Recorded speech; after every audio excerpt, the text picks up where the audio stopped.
செங்குருவி கதையின் நாயகி. இயற்கை எழில் சூழ்ந்த மலைப்பகுதியின் காட்டாற்றில் குளித்துக் கொண்டிருந்தாள். அவள் கையில் ஒரு மரகத லிங்கம் அகப்படுகிறது.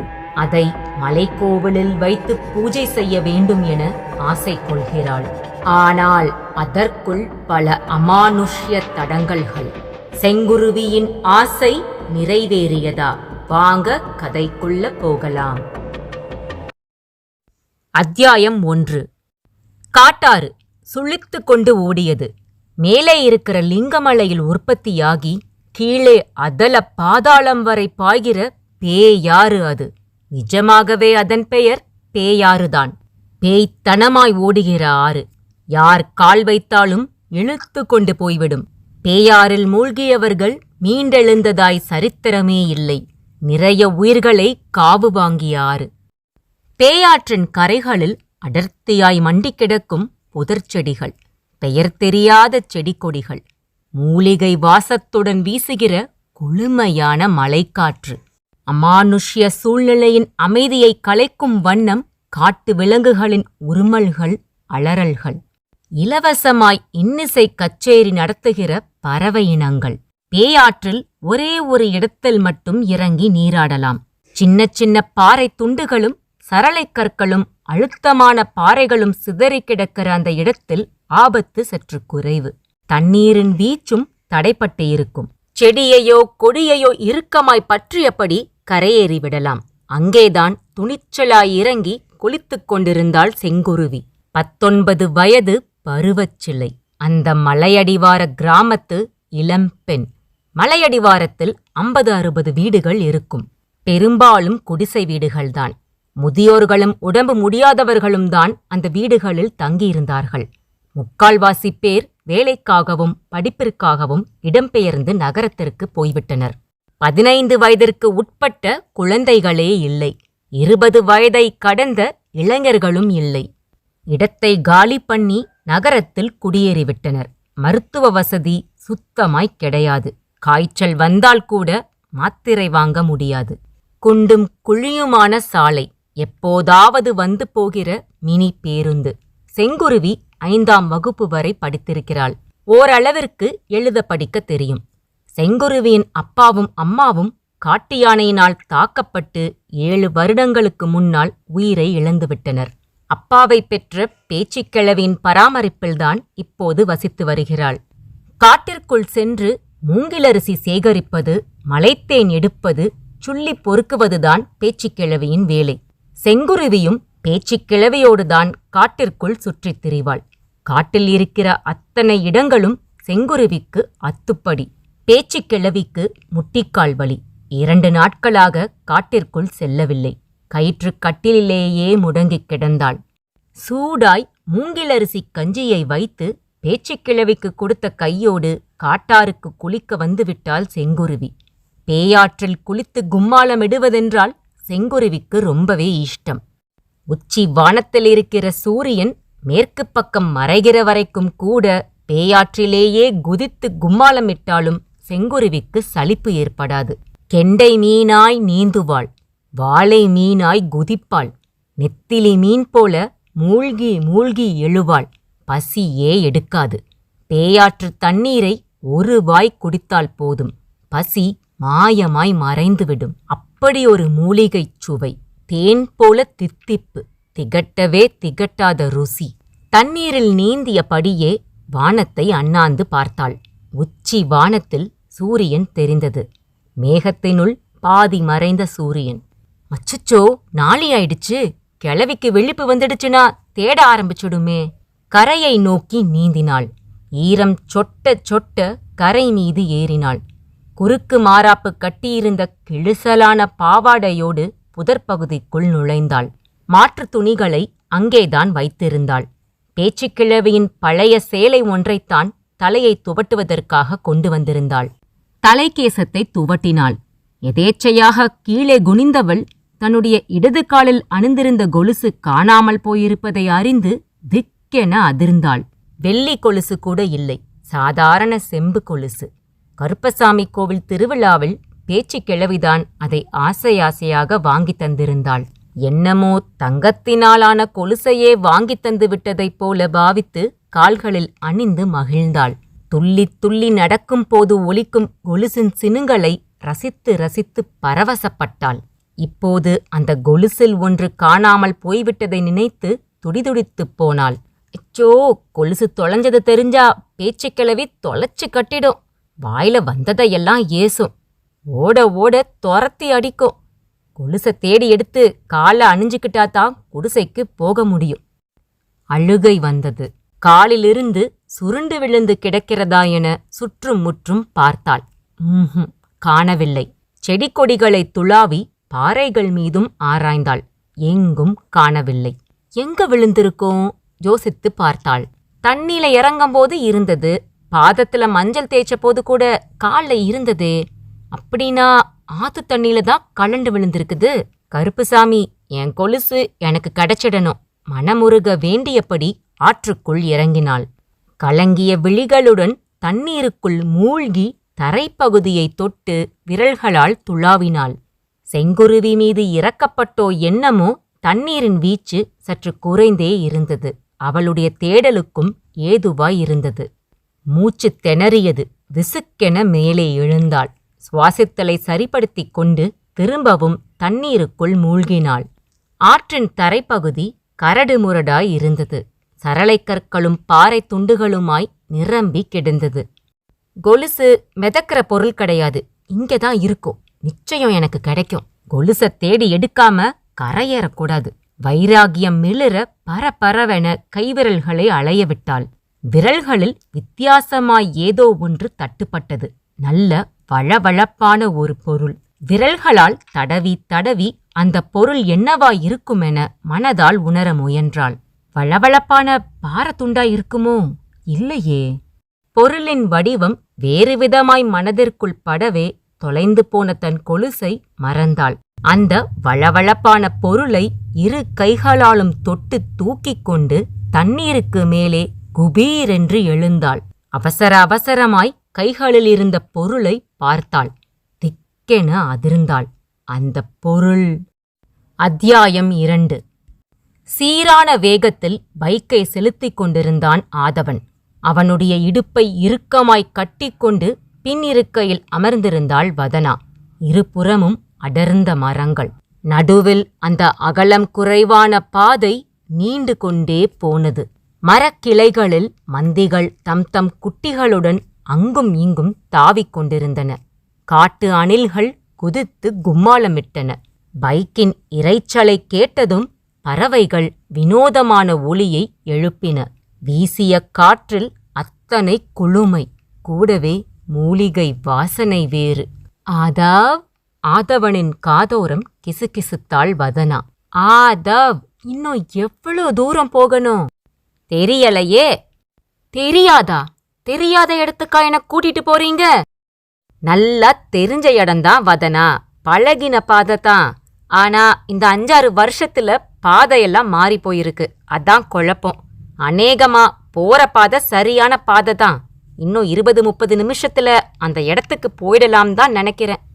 எனக்கென்னமோ பயமாவே இருக்கு ஆதவ். எதுக்கு பயம்? இல்ல ஆதவ், இது தேவையில்லாத காரியமோன்னு மனசுக்குள்ள படபடக்குது. என்னமோ விபரீதமா நடக்கப் போகுதுன்னு உள்மனசுல ஒரு குரல் ஒலிக்குது. பேசாம திரும்பி போயிடுவோமா? கெஞ்சலும் பயமுமாய் வதனா. ஏய், முட்டாள் மாதிரி பேசாத. நான் இருக்கிறப்ப எதுவும் நடக்காது. எந்த ஆபத்தும் நெருங்காது. மனச தைரியமா வச்சுக்கோ. கோழ மாதிரி பேசி என்னையும் குழப்பாத. ஆதவன் சீரியஸாய் பேசினான். அதுக்கில்ல ஆதவ், நீ ஒன்னும் சொல்ல வேண்டாம். என்ன நல்லா கெட்டியா இறுக்கமா பிடிச்சுக்கோ. பயமே வராது. சரி. ஆதவன் சொன்னபடியே அவனுடைய இடுப்பை கெட்டியாக கட்டிக்கொண்டு முதுகில் முகம் புதைத்தாள். அடடா, சொக்கமாயிருக்கே. அப்படியா? செல்லமாய் அவன் முதுகில் தலையாலேயே மோதினாள். ஏய், வலிக்குது. ஆதவன் கொஞ்சலாய் சினுங்க. வலிக்கட்டும். வதனாவும் கொஞ்சியபடியே சொன்னாள். ஆதவன் பைக்கின் வேகத்தை கூட்டினான். இருவரையும் பற்றி இங்கே சொல்லியே ஆக வேண்டும். ஆதவன் ஜமீன் வம்சத்தை சேர்ந்தவன். தந்தை ரத்தின பூபதி, தாய் ராஜமீனாட்சி. இருவருமே தற்போது உயிருடன் இல்லை. ஆதவனுக்கு 10 வயது இருக்கும் போதே காலமாகிவிட்டனர். ஆதவனை வளர்த்து ஆளாக்கியது எல்லாமே அவனுடைய மாமா ரகுநாத பூபதிதான். ரகுநாத பூபதி கல்யாணமே பண்ணிக்கொள்ளவில்லை. ஆதவனுக்காகவே வாழ்ந்து மறைந்தவர். அவர் இறப்பதற்கு முன்பு ஜமீன் சொத்துக்கள் அவ்வளவையும் விற்று அந்த பணத்தை ஆதவனின் வங்கிக் கணக்கில் போட்டுவிட்டார். ஆதவன் ஹாஸ்டலில்தான் தங்கி படித்தான். கேம்பஸ் இன்டர்வியூவில் பாஸ் ஆகி பிரபல நிறுவனம் ஒன்றில் நிறைய சம்பளத்தில் வேலையும் கிடைத்துவிட்டது. ஆதவன் படித்த காலேஜில்தான் வதனாவும் படித்தாள். அப்போதுதான் இருவருக்கும் காதல் மலர்ந்தது. 4 வருட காதல் சமீபத்தில்தான் முடிவுக்கு வந்திருந்தது. அதாவது சந்தோஷமான முடிவு. ஆதவனுக்கும் வதனாவுக்கும் கல்யாணமாகப் போகிறது. வதனாவின் அப்பா தமிழ்வாதியார், அம்மா தையல் டீச்சர். ஆதவன் தனி ஒருவனாக அவர்களிடம் சென்று தன் காதலை சொல்லி வதனாவை பெண் கேட்டான். சார், எனக்குன்னு இந்த உலகத்துல யாருமே கிடையாது. வதனாவை மட்டும்தான் என் உலகமா நினைக்கிறேன். என்னை புரிஞ்சிட்டு என்னோட காதலை ஏத்துட்டு 2 பேரையும் சேர்த்து வச்சிங்கன்னா சந்தோஷப்படுவேன். வதனாவை கடைசி வரைக்கும் கண் கலங்காம வச்சு காப்பாத்துவேன். நீங்க சம்மதிக்கலைனா குடும்பமானத்தை காத்துல பறக்க விட்டு ஓடி போறதுல எல்லாம் எனக்கு துளியும் இஷ்டமில்ல. உங்க மனசு மாறுற வரைக்கும் காத்திருப்பேன். எத்தனை காலமானாலும் சரி. இன்னொரு பெண்ணை மனசால கூட நினைக்க மாட்டேன். வதனாவின் பெற்றோருக்கு ஆதவனின் பேச்சும் அணுகுமுறையும் பிடித்திருந்தது. அவனுடைய வார்த்தைகள் வதனாவின் அப்பாவை நெகிழ வைத்தது. வதனாவின் அம்மா பூரித்துப் போனாள். ஆதவனின் பின்னணியைப் பற்றி விசாரித்தார். ஆதவன் ஜமீன் வம்சத்தை சேர்ந்தவன்தான் என்பதும் அவனுக்கென்று யாரும் கிடையாது என்பதும் உண்மைதான் என தெரிய வந்தது. மனப்பூர்வமாக சம்மதித்து விட்டனர். இருவருடைய காதலையும் ஏற்றுக்கொண்டு விட்டனர். உறவினர்கள், நண்பர்கள் என முக்கியமானவர்களை மட்டும் அழைத்து வீட்டிலேயே நிச்சயதார்த்த விழாவையும் நடத்திவிட்டனர். அடுத்த மாதம் இருவருக்கும் கல்யாணம். நகரிலேயே பெரிய கல்யாண மண்டபமாய் பார்த்து அட்வான்ஸும் கொடுத்தாயிற்று. கல்யாணத்திற்கான அனைத்து வேலைகளையும் வதனாவின் அப்பா இழுத்து போட்டு துரிதமாக கவனித்துக் கொண்டிருந்தார். இந்த நிலையில்தான் ஆதவனுக்கு அந்த எண்ணம் எழுந்தது. ஆசை துளிர்விட்டு விஸ்வரூபம் எடுத்தது. தான் பிறந்து வளர்ந்த ஜமீன் மாளிகைக்கு செல்ல வேண்டும் என்று நினைத்தான். அங்கு இருக்கும் தன் பெற்றோர்களின் சமாதிகளில் வதனாவோடு கீழே விழுந்து வணங்கி அந்த ஆத்மாக்களின் ஆசிர்வாதத்தைப் பெற வேண்டும் என்று ஆசை கொண்டான். வதனாவிடமும் தெரியப்படுத்தினான். எனக்கும் ரொம்ப நாள ஆசை ஆதவ், நீங்க பிறந்து வளர்ந்த இடத்த பார்க்கணும்னு. தாராளமா வர்றேன். உற்சாகமாய் சம்மதித்தாள் வதனா. வதனா விஷயத்தை தன் பெற்றோரிடமும் தெரியப்படுத்தி அவர்களுடைய அனுமதியையும் வாங்கிவிட்டாள். தம்பி, வதனாவுக்கும் உங்களுக்கும் நிச்சயதார்த்தமே முடிஞ்சிடுச்சு. நிச்சயதார்த்தம்ங்கிறது பாதி கல்யாணத்துக்கு சமம். வதனாவை உங்க மேல நம்பிக்கை வச்சு அனுப்பி வைக்கிறேன். பத்திரமா கூட்டிட்டு போயிட்டு பத்திரமா திரும்ப அழைச்சிட்டு வந்துடுங்க என்றார் வதனாவின் அப்பா. Thank you uncle, thank you very much. ஆதவனால் சந்தோஷத்தை கட்டுப்படுத்தவே முடியவில்லை. சென்னையிலிருந்து வதனாவை பைக்கிலேயே கூட்டி வந்துவிட்டான். ஆதவ், கண்ணை மூடிட்டு இருக்கிறது கஷ்டமாயிருக்கு. கண்ணை தொறக்கட்டுமா? கெஞ்சலாய் கேட்டாள் வதனா. கூடாது. ஏன்? கண்ணை தொறக்கணும்னா ஒரு கண்டிஷன். கண்டிஷனா? ஆமா, என் முதுகுல ஒரு முத்தம் தரணும். பாருடா, அதெல்லாம் கல்யாணத்துக்கு அப்புறம்தான். காதலுடன் சினுங்கினாள் வதனா. ஐய, ரொம்பத்தான் பிஹு பண்ற. நான் என்ன கண்ணத்தலையா கேட்டேன்? கேட்டாலும் கிடைக்காது. ஓகே தாயே, இன்னும் 20 நாள் தானே. எல்லாத்தையும் வட்டியும் முதலுமா வாங்கிக்கிறேன். எனக்கே மறந்து போச்சு. கல்யாணத்துக்கு 20 நாள் தான் இருக்குதா? வதனா கேட்ட கேள்விக்கு பதில் சொல்லாமல் பைக்கை சட்டென்று நிறுத்தினான் ஆதவ். ஆதவ், பைக்கை நிறுத்திட்டீங்களே, உங்களோட ஜமீன் மாளிகை வந்துடுச்சா? இல்ல. பின்ன? கண்ண திறந்து பாரு. வதனாவும் மூடியிருந்த கண்களை திறந்தாள். மெல்ல இமைகளை விரல்களால் கசக்கியபடியே விரித்தாள். விழிகளில் திகில் பரவியது. இதயம் வேகமாய் துடித்தது. அத்தியாயம் 3. பேயாறு. தண்ணீருக்கு மேலே வந்த செங்குருவி ஈரம் சொட்ட சொட்ட கைகளில் இருந்த அந்த பொருளை பார்த்தாள். அந்த பொருள் சிவலிங்கம். சாதாரண லிங்கம் கிடையாது, பச்சையாய் ஒளிரும் மரகத சிவலிங்கம். 3/4 அடி உயரம், 1/2 அடி பீடம். லிங்கத்தின் மீது விபூதி பட்டை மாதிரி 3 கோடுகள், வைரக்கற்கள் பதிக்கப்பட்ட கோடுகள். நடுக்கோட்டின் மத்தியில் குங்குமப்பொட்டு போல ஒற்றை சிவப்பு மாணிக்கக்கல். செங்குருவியால் தன் கண்களை தன்னாலேயே நம்ப முடியவில்லை. பக்தி பரவசத்துடன் அந்த மரகதலிங்கத்தை பார்த்தாள். இமைக்காமல் பார்த்தாள். எல்லோரும் சாமியை தேடி கோவிலுக்கு போவார்கள். ஆனால் சாமியே இப்போது அவளை தேடி வந்திருக்கிறது. சிவனையா! அவளுடைய உதடுகள் முணுமுணுத்தது. மரகதலிங்கத்தை கண்களில் ஒற்றிக்கொண்டாள். பேச்சிக்கிழவியோடு சொல்லிப் பொறுக்க காட்டிற்குள் செல்கிற போது பேச்சிக்கிழவி இப்படித்தான் அடிக்கடி மலையை பார்த்து சிவனையா சிவனையா என உச்சரித்து கைகளை குவித்து கும்பிடுவாள். அந்த தருணங்கள் செங்குருவிக்குள் அவசர அவசரமாய் நினைவில் வந்தது.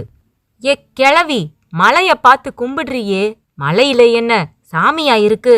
ஆமா, சாமிதான் இருக்கு. எங்க இருக்கு? முன்ன இருந்துச்சு புள்ள, ஆனா இப்போ இல்ல. அதான் மலைய சிவனா பாவிச்சு கும்பிடுற. கிழவி, புரியுற மாதிரி சொல்லு.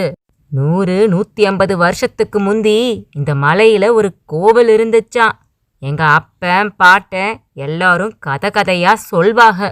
கருங்கல்லாலேயே கட்டப்பட்ட பெரிய சிவன் கோவிலாம். நீளமான பிரகாரம், சுத்தியும் சாமிங்க, கல் மண்டபம். கோவிலுக்குள்ளேயே நீர்ச்சுனை, 1000 கால் மண்டபம்னு எல்லாமே இருந்துச்சான். அடிவாரத்துல இருந்து கோவிலுக்கு போக பாதையும் உண்டாம். ராசாமாருங்க, ஜமீன்தாருங்க எல்லாரும் வந்து கும்பிட்டு போவாங்களாம். கோவில்ல இருந்த மரகத சிவனுக்கு அவ்வளோ மகிமையாம். மரகத சிவனா? ஆமா, மரகத சிவன்தான். சுத்தமான பச்சை மரகதத்தால செஞ்ச சிவலிங்கம்தான் கோவில்ல மூலஸ்தான சாமியா. பௌர்ணமி அன்னைக்கு மட்டும் கோவில்ல விளக்கே வேண்டியதில்லையா. நிலா ஒளியில மரகத சிவன் கோவில் முழுக்க பச்சையா ஒளிருவாராம். பார்க்கறவங்களோட கண்கள் கூசுமா. அப்படியா? ஆமா. ஆனா அந்த மரகத சிவ சாமிய வெள்ளைக்காரங்க காலத்துல யாரோ ஒரு துரை அத அபகரிக்க ஆசைப்பட்டிருக்கான். அந்த கோவில்ல பூஜை பண்ணின சிவாச்சாரியாரு எப்படியோ துரை கையில மரகத சிவசாமி கிடைக்காதபடி மலையிலேயே ஏதோ ஒரு இடத்துல பாதுகாப்பா பதுக்கி வச்சுட்டு தான் உயிரை மாய்ச்சிக்கிட்டாராம். மரகத சிவசாமி கோவில்ல இல்லைன்னு தெரிஞ்ச பிறகு யாருமே கோவில் பக்கம் போறதில்லையாம். மரகத சிவசாமிய தேடி தொலைஞ்சவங்க தான் அதிகம். இன்னி வரைக்கும் மரகத சிவசாமி யாரு கையிலையும் அகப்படலைங்கிறது தான் நெசம். நாளாக ஆக கோவில் சிதிலமடைஞ்சு செடி கொடி புதருங்க மண்டி கோவிலுக்கு போற பாதையே காணாம போயிடுச்சு. மலையா கல்லா மரமா நான் அந்த மரகத சிவசாமிய இங்க பாக்குறேன். அதான் நினைக்கிறப்ப எல்லாம் கையெடுத்து கும்பிடுறேன். கிழவி, அப்படி அந்த சிவாச்சாரியார் பதுக்கி வச்ச மரகத லிங்கம் எங்கதான் போயிருக்கோம்? எங்கேயும் போகல. இந்த மலையில, காட்டுல, பள்ளத்துல, இல்ல இந்த ஆத்துல தான் எங்கேயோ இருக்கு. மரகத சிவசாமி மட்டும் வெளியே வந்துடுச்சுன்னா இந்த மலையே சுபிட்சமாயிடும். மலையடிவாரத்துல மறுபடியும் வீடுகள் வந்துடும். நிறைய மனுஷங்க வந்துடுவாங்க. ரோடு போட்டுருவாங்க. வண்டி காருன்னு வர ஆரம்பிச்சிடும். அடிவாரத்துல இருந்து மலைக்கோவில் போகிற வரைக்கும் கடைகள் வந்துடும். இருட்டா கிடக்கிற மலை முழுக்கவும் வெளிச்சமா தீபங்கள் மினுக்க தொடங்கிடும். சொல்கிற போது பேச்சுக்கிழவியின் கண்களில் கனவுகள் பூக்கும். குரலில் உற்சாகம் வழிந்தோடும். கிழவி, இதெல்லாம் நடக்குமா? மரகத சிவசாமி கிடைச்சா நிச்சயம் நடக்கும். அப்படியா? அப்போ மரகத சிவசாமி எப்ப கிடைக்கும் கிழவி? எப்ப வேணும்னாலும் கிடைக்கலாம். ஏன் உன் கையில கூட கிடைக்கலாம். அப்படி கிடைச்சதுன்னா பூர்வ ஜென்மத்துல நீ புண்ணியம் செய்திருக்கன்னு அர்த்தம். நினைவுகளிலிருந்து கலைந்தாள் செங்குருவி. பேச்சு கிழவி முகராசிக்காரி. கருணாக்கு கிழவி சொன்னது பலித்து விட்டது. யதார்த்தமாய் பேசியது பலித்து விட்டது. எப்ப வேணாலும் கிடைக்கலாம், ஏன் உன் கையில கூட கிடைக்கலாம். ஏதோ இப்போதுதான் சொன்னது போல காதினுள் பேச்சுக்கிழவியின் குரல் ரீங்காரமிட்டது. இதெல்லாம் கனவா? தன்னையே கிள்ளி பார்த்தாள். வலித்தது. கனவில்ல, நிஜம், நிஜமேதான். மரகத சிவசாமி கிடைச்சிருச்சு. அப்படின்னா இத்தனை காலமா இந்த பேயாருக்குள்ளதான் மூழ்கி இருந்ததா?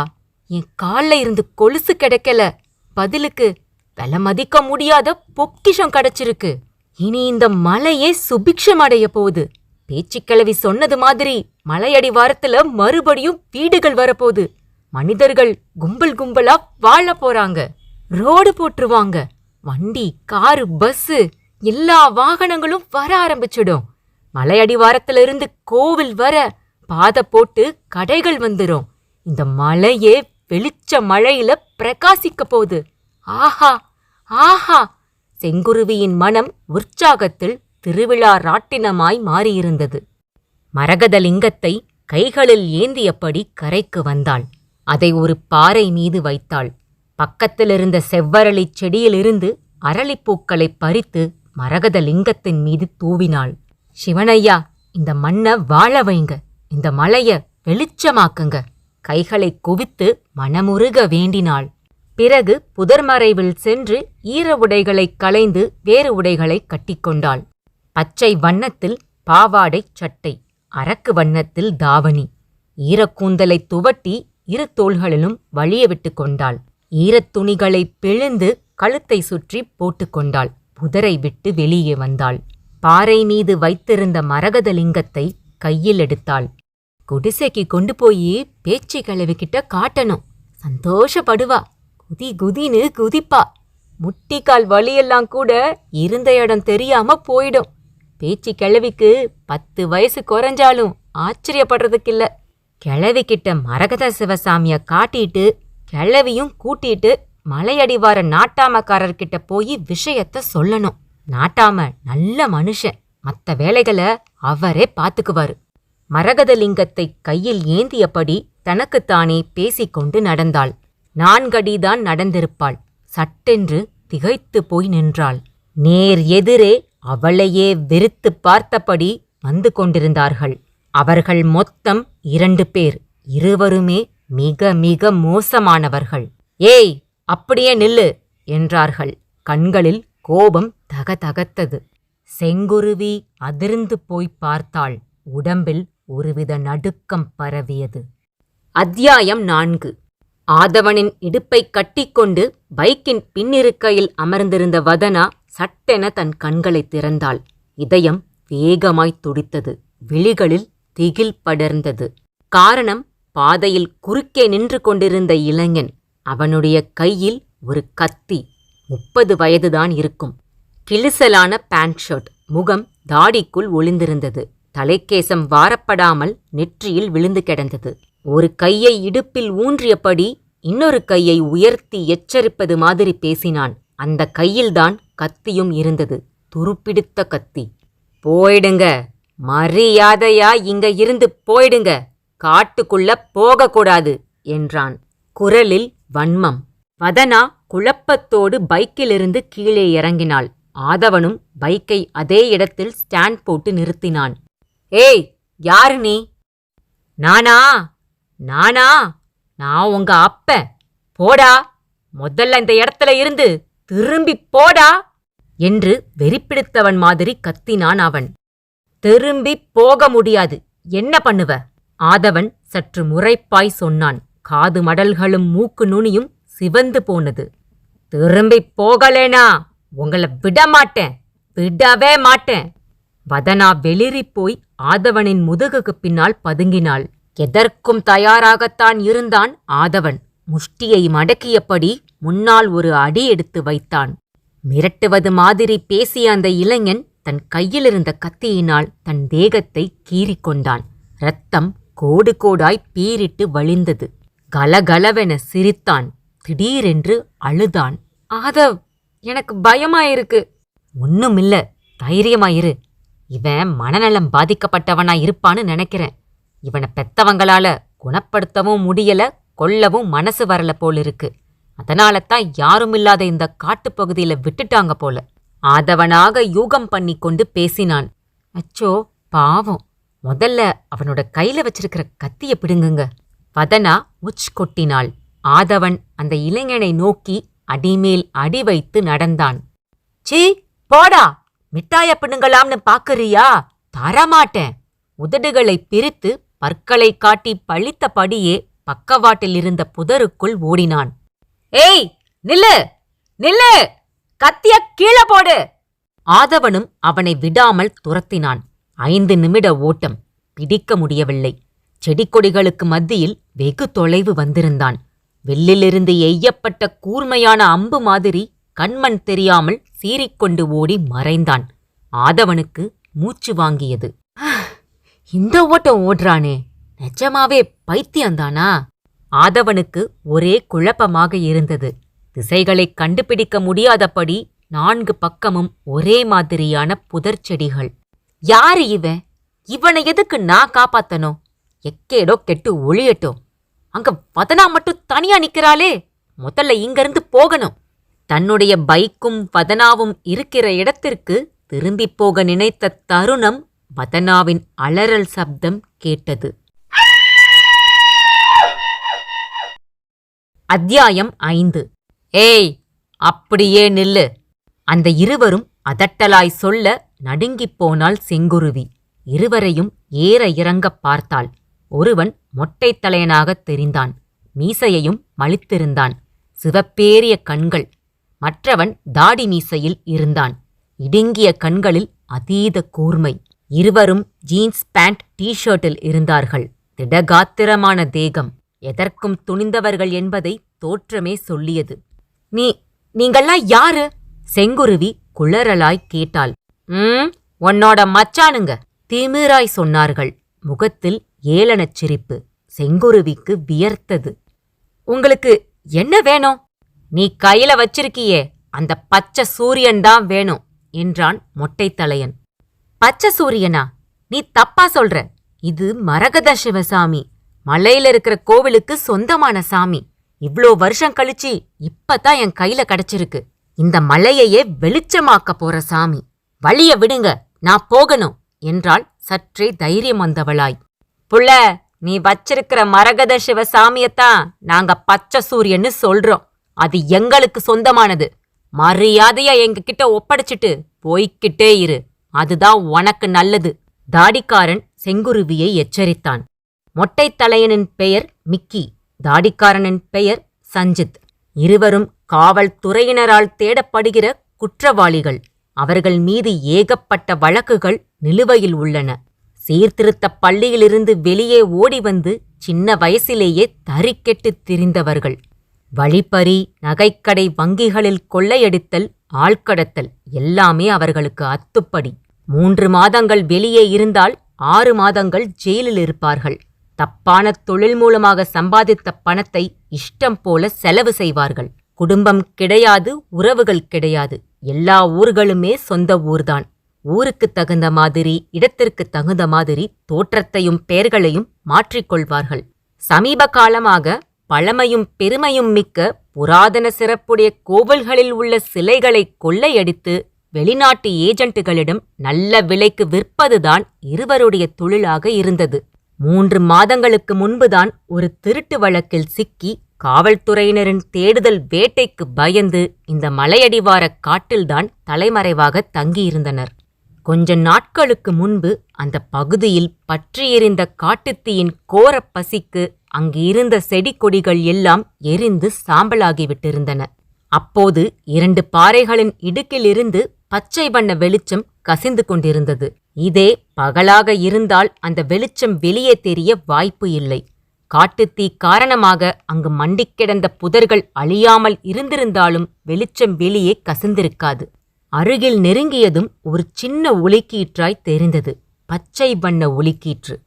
சஞ்சித், பாத்தியா? பாறை இடுக்குல என்னமோ இருக்கு. ஆமா, பார்த்தேன் மிக்கி. நிச்சயம் அது சாதாரண பொருள் இல்ல. நாம இந்த காட்டுப்பகுதியில பதுங்கி கிடந்தது கூட நல்லதுக்குதான் போல. இருவரும் அந்த பாறை மீது படுத்தார்கள். பாறை இடுக்கில் கையிலிருந்த பென்டார்ச் லைட் வெளிச்சத்தை பாய்ச்சினார்கள். உள்ளே ஒரு விசாலமான இடம், சதுர வடிவ பாறைகள். அதன் மீது அந்த மரகதலிங்கம் வைக்கப்பட்டிருந்தது.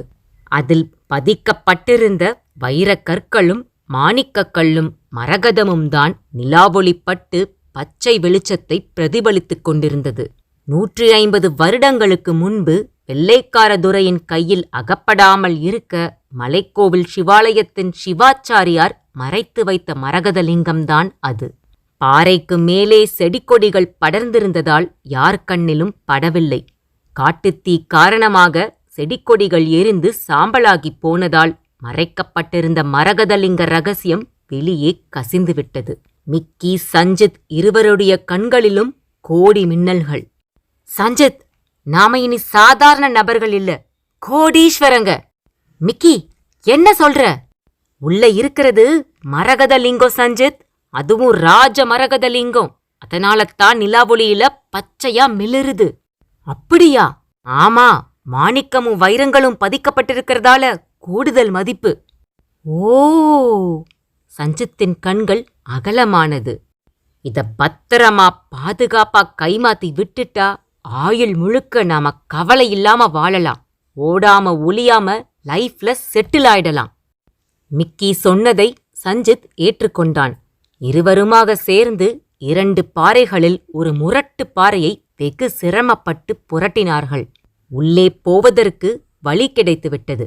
அசுர வேகத்தில் உள்ளே இறங்கி மரகதலிங்கத்தை கையில் எடுத்துவிட்டார்கள். மிக்கி தன் செல்போன் கேமராவினால் மரகதலிங்கத்தை பல கோணங்களிலும் படம் பிடித்து கொண்டான். சஞ்சித், நாம இப்போதைக்கு இதை வெளியே கொண்டு போக முடியாது. போலீஸ் கையில நாம சிக்குனா பிரோஜனமே இல்லாம போயிடும்.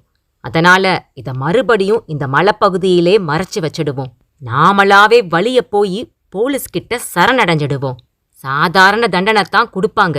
ஜெயில விட்டு வெளியே வந்ததும் இத திரும்ப எடுத்துட்டு போயிடலாம். ஓகே தானே? Double okay.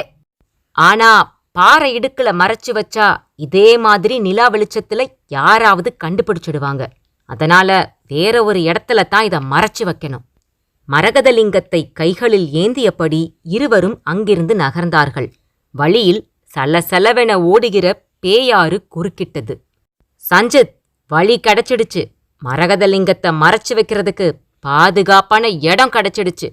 மரகதலிங்கத்தோடு பேயாற்றில் இறங்கினான். சஞ்சித், இது காட்டாறு. மனுஷங்க யாரும் இந்த பக்கம் வரவே மாட்டாங்க. மிருகங்க ஏதாச்சும் தண்ணி குடிக்க வந்தாத்தான் உண்டு. ஆத்து தண்ணிக்குள்ள மொரட்டு பாறைக்கு நடுவுல இத போட்டு வச்சா போட்ட இடத்துலயே தான் கிடக்கும். நாம எப்ப வேணாலும் வந்து எடுத்துக்கலாம் என்று சொன்ன மிக்கி மரகதலிங்கத்தோடு ஆற்றுத் தண்ணீருக்குள் மூழ்கினான். தண்ணீரின் அடிப்பரப்பில் முரட்டு முரட்டு பாறைகளாகத்தான் கிடந்தது. 2 பெரிய பாறைகளை விரல்களால் துளாவி கண்டுபிடித்தான். அதன் நடுவில் அங்கே இங்கே நகர முடியாதபடி மரகதலிங்கத்தை வைத்தான். தண்ணீருக்குள்ளிருந்து மேலே வந்தான். மூச்சை இழுத்து விட்டான். காரியத்தை கச்சிதமா முடிச்சிட்டேன். ஈரம் சொட்ட கரை மீது ஏறினான். கரைகளில் மண்டிக் கிடந்த தாழம்பூ புதர்களை காட்டினான். பாத்துக்கோ சஞ்சித், இந்த தாழம்பூ செடிங்க தான் அடையாளம். Okay Mickey. பொழுது விடியறதுக்குள்ள நாம போலீஸ்ல சரணடைஞ்சிருக்கணும். சொன்னபடியே செய்தார்கள். பொழுது விடிவதற்குள் காட்டிலிருந்து வெளியேறி போலீசில் சரணடைந்து ஜெயிலுக்குள் சென்றார்கள்.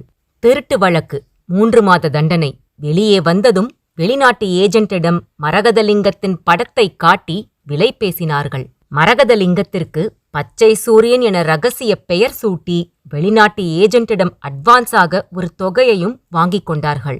இன்று அதை எடுத்து செல்வதற்காகத்தான் இங்கே வந்திருந்தார்கள். பைக்கை மலையடிவாரத்தில் ஒதுக்குப்புறமாய் நிறுத்திவிட்டு பேயாற்றின் கரைக்கு வந்தார்கள். அந்த நேரத்தில்தான் செங்குருவி பேயாற்று தண்ணீருக்குள் மூழ்கி கையில் மரகதலிங்கத்தோடு மேலே வந்தாள். செங்குருவியின் கையில் மரகதலிங்கத்தை பார்த்ததும் திகைத்து போய்விட்டார்கள். அவள் மரகதலிங்கத்தை ஒரு பாறை மீது வைத்துவிட்டு புதர்மறைவில் சென்று உடைமாற்றிக் கொண்டு வந்து செவ்வரளிப் பூக்களைப் பறித்து மரகதலிங்கத்தின் மீது தூவி மனமுருக வேண்டினாள். அவள் அதை அங்கேயே விட்டுவிட்டு சென்று விடுவாள் என தப்பு கணக்கு போட்டு அமைதியாக மறைந்து நின்று அவளுடைய செய்கைகளை கவனித்தார்கள். ஆனால் செங்குருவி மரகதலிங்கத்தை கைகளில் ஏந்திக் கொண்டு மலையடிவார கிராமத்திற்குள் செல்லப் போகிறாள் என உணர்ந்ததும் தான் கொதித்துப் போனார்கள். ஏய், அப்படியே நில்லு! செங்குருவியை நோக்கி முன்னேறினார்கள். மாட்டேன், என் உயிரே போனாலும் மரகத சிவசாமிய உங்ககிட்ட தரமாட்டேன். செங்குருவி மறுக்க, வேண்டாம், நாங்க மோசமானவங்க. பேச்சு கொடுத்தபடியே அவளை நெருங்க முயன்றார்கள். செங்குருவி துரிதமாய் யோசித்தாள். இவங்க 2 பேரையும் தாண்டி ஊர்ப்பக்கமும் ஓட முடியாது. ஆத்துல குதிச்சா அவங்களும் குதிப்பாங்க. மரகத சிவசாமிய தண்ணில தூக்கி போட்டாலும் முங்கி எடுத்துடுவாங்க. கூச்சல் போட்டாலும் யார் காதலையும் விழாது. என்ன செய்யலாம்? எப்படி தப்பிக்கலாம்? தப்பிக்க முடியுமா? மரகத சிவசாமிய அவங்க கிட்ட இருந்து காப்பாத்த முடியுமா? ஏய் குட்டி, என்ன யோசிக்கிற? மரியாதையா குடுத்துடு. குடுக்க முடியாது. செங்குருவி அழுத்தமாய் சொல்லிவிட்டு பின்னால் திரும்பி மிக்கி, சஞ்சித் இருவருக்கும் நேர் எதிர் திசையில் பேயாற்றின் கரையோரமாய் தாழம்பூ குற்றுகளுக்கு மத்தியில் ஓடத் தொடங்கினாள்.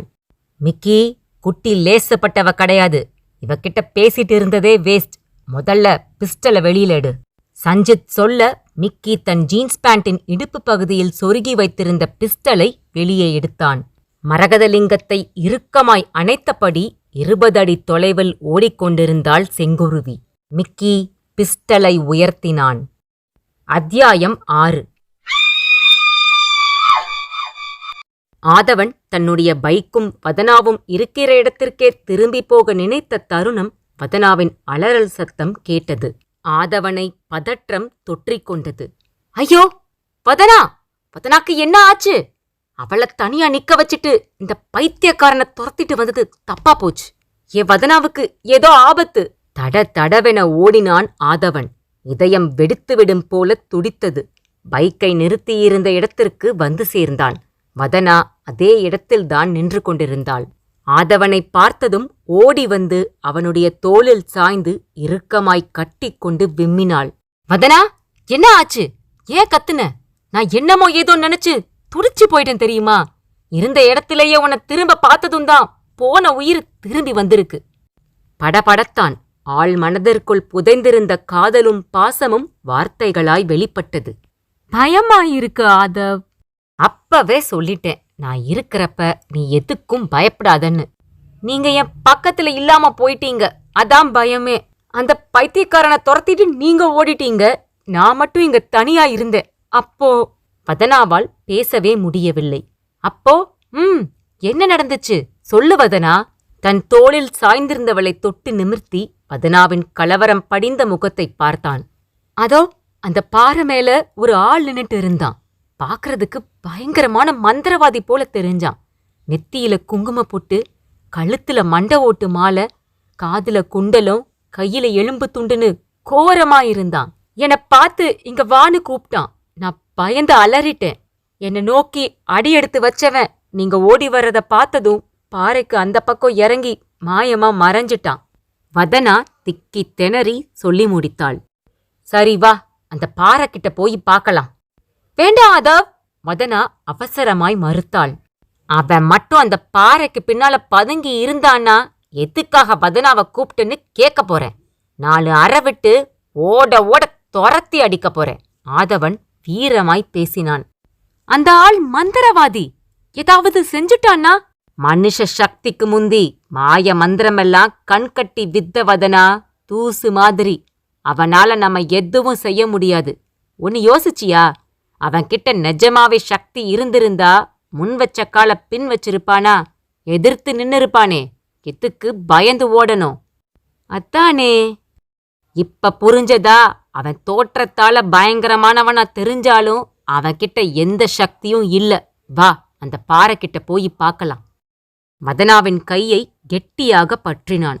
பாறையின் வலது பக்கமாய் புதர்களுக்கு இடையே மேடு போல காட்சியளித்த பாறையை நோக்கி அழைத்து போனான். கரடு முரடான பாறை. அருகில் போனதும் தான் முழு தோற்றமும் தெரிந்தது. 7 அடி உயர பாறை. அதன் மேலே 5-6 பேர் நிற்கிற அளவிற்கு தட்டையான பரப்பு. ஆதவ், இந்த இடத்துலதான் அந்த மந்திரவாதி நின்னுட்டு இருந்தான். ஆதவனோடு சேர்ந்து வதனாவும் சிரமப்பட்டு அந்த பாறையின் மேல் பகுதிக்கு ஏறினாள். பாறையின் அந்த பக்கம் யாரும் இல்லை, ஒரே புதர். பாறையை ஒட்டி செடிக்கொடிகள் மிதிப்பட்டிருந்தன. வதனா, பாரு, செடிக்கொடிங்க எல்லாம் மிதிப்பட்டு கிடக்கு. அந்த ஆளு இந்த வழியாத்தான் இறங்கி புதருக்குள்ள ஓடியிருக்கான். அவனை என்னன்னு கேட்கலாம் நினைச்சேன், ஆனா இனி அவனை தேடுறது சிரமம். அந்த பைத்தியக்கார மட்டும் குறுக்கிடாம போயிருந்தா இந்நேரம் எங்க ஜமீன் மாளிகைக்கே போய் சேர்ந்திருக்கலாம். வதனா பதிலே பேசவில்லை. புதர் பகுதியையே வெறித்து பார்த்து கொண்டிருந்தாள். வதனா, இது ஒன்னும் உங்க சென்னை மாதிரி கிடையாது. காடு இப்படித்தான் இருக்கும். மனநலம் பாதிக்கப்பட்டவங்க, மந்திரவாதிங்க, சாமியாருங்க இவங்கெல்லாத்தான் இந்த காட்டுல சுத்திக்கிட்டு இருப்பாங்க. இந்த மாதிரி யாரும் அலைஞ்சு திரியலேனாத்தான் ஆச்சரியப்படணும். சரி, இனி ஜமீன் மாளிகைக்கு போய் சேர்ற வரைக்கும் என்ன நடந்தாலும் யாரு குறுக்கிட்டாலும் நாம கண்டுக்க கூடாது. வதனாவின் கையை பற்றி பாறையிலிருந்து கீழே இறக்கிவிட்டான். வதனா மிரட்சியிலிருந்து மீளாதவளாய் திரும்பி திரும்பி பார்த்தபடியே நடந்தாள். இருவரும் பைக் நிறுத்தப்பட்டிருந்த இடத்திற்கு வந்து சேர்ந்தார்கள். பைக்கில் ஏறி அமர்ந்தான் ஆதவன். முன்பு போல் பைக்கின் பின்னிருக்கையில் ஏறி அமர்ந்து ஆதவனின் இடுப்பை கட்டிக்கொண்டாள் வதனா. வதனா, வதனா, ஏன் அமைதியாயிட்ட? சும்மாதான் ஆதவ். ஏதாவது பேசு வதனா, ப்ளீஸ். உங்க ஜமீன் மாளிகையில நாம எவ்வளவு நேரம் இருக்க போறோம்? அதிகபட்சம் அரை மணி நேரம், அவ்வளோதான் வதனா. கிளம்பி வந்துட்டே இருக்கலாம். மாளிகை நீ நினைக்கிற மாதிரியெல்லாம் இருக்காது. எல்லாம் சிதிலமடைஞ்சி இடிபாடுகளோட இருக்கும். உள்ளையெல்லாம் போகவே முடியாது. மாளிகைக்கு பின்னாடி இருக்கிற எங்க அப்பா, அம்மா, மாமா இவங்களோட சமாதி கிட்ட போய் நெய் விளக்கு ஏத்துறோம், பூமாலைகளை சமாதிகளுக்கு அணிவிக்கிறோம்.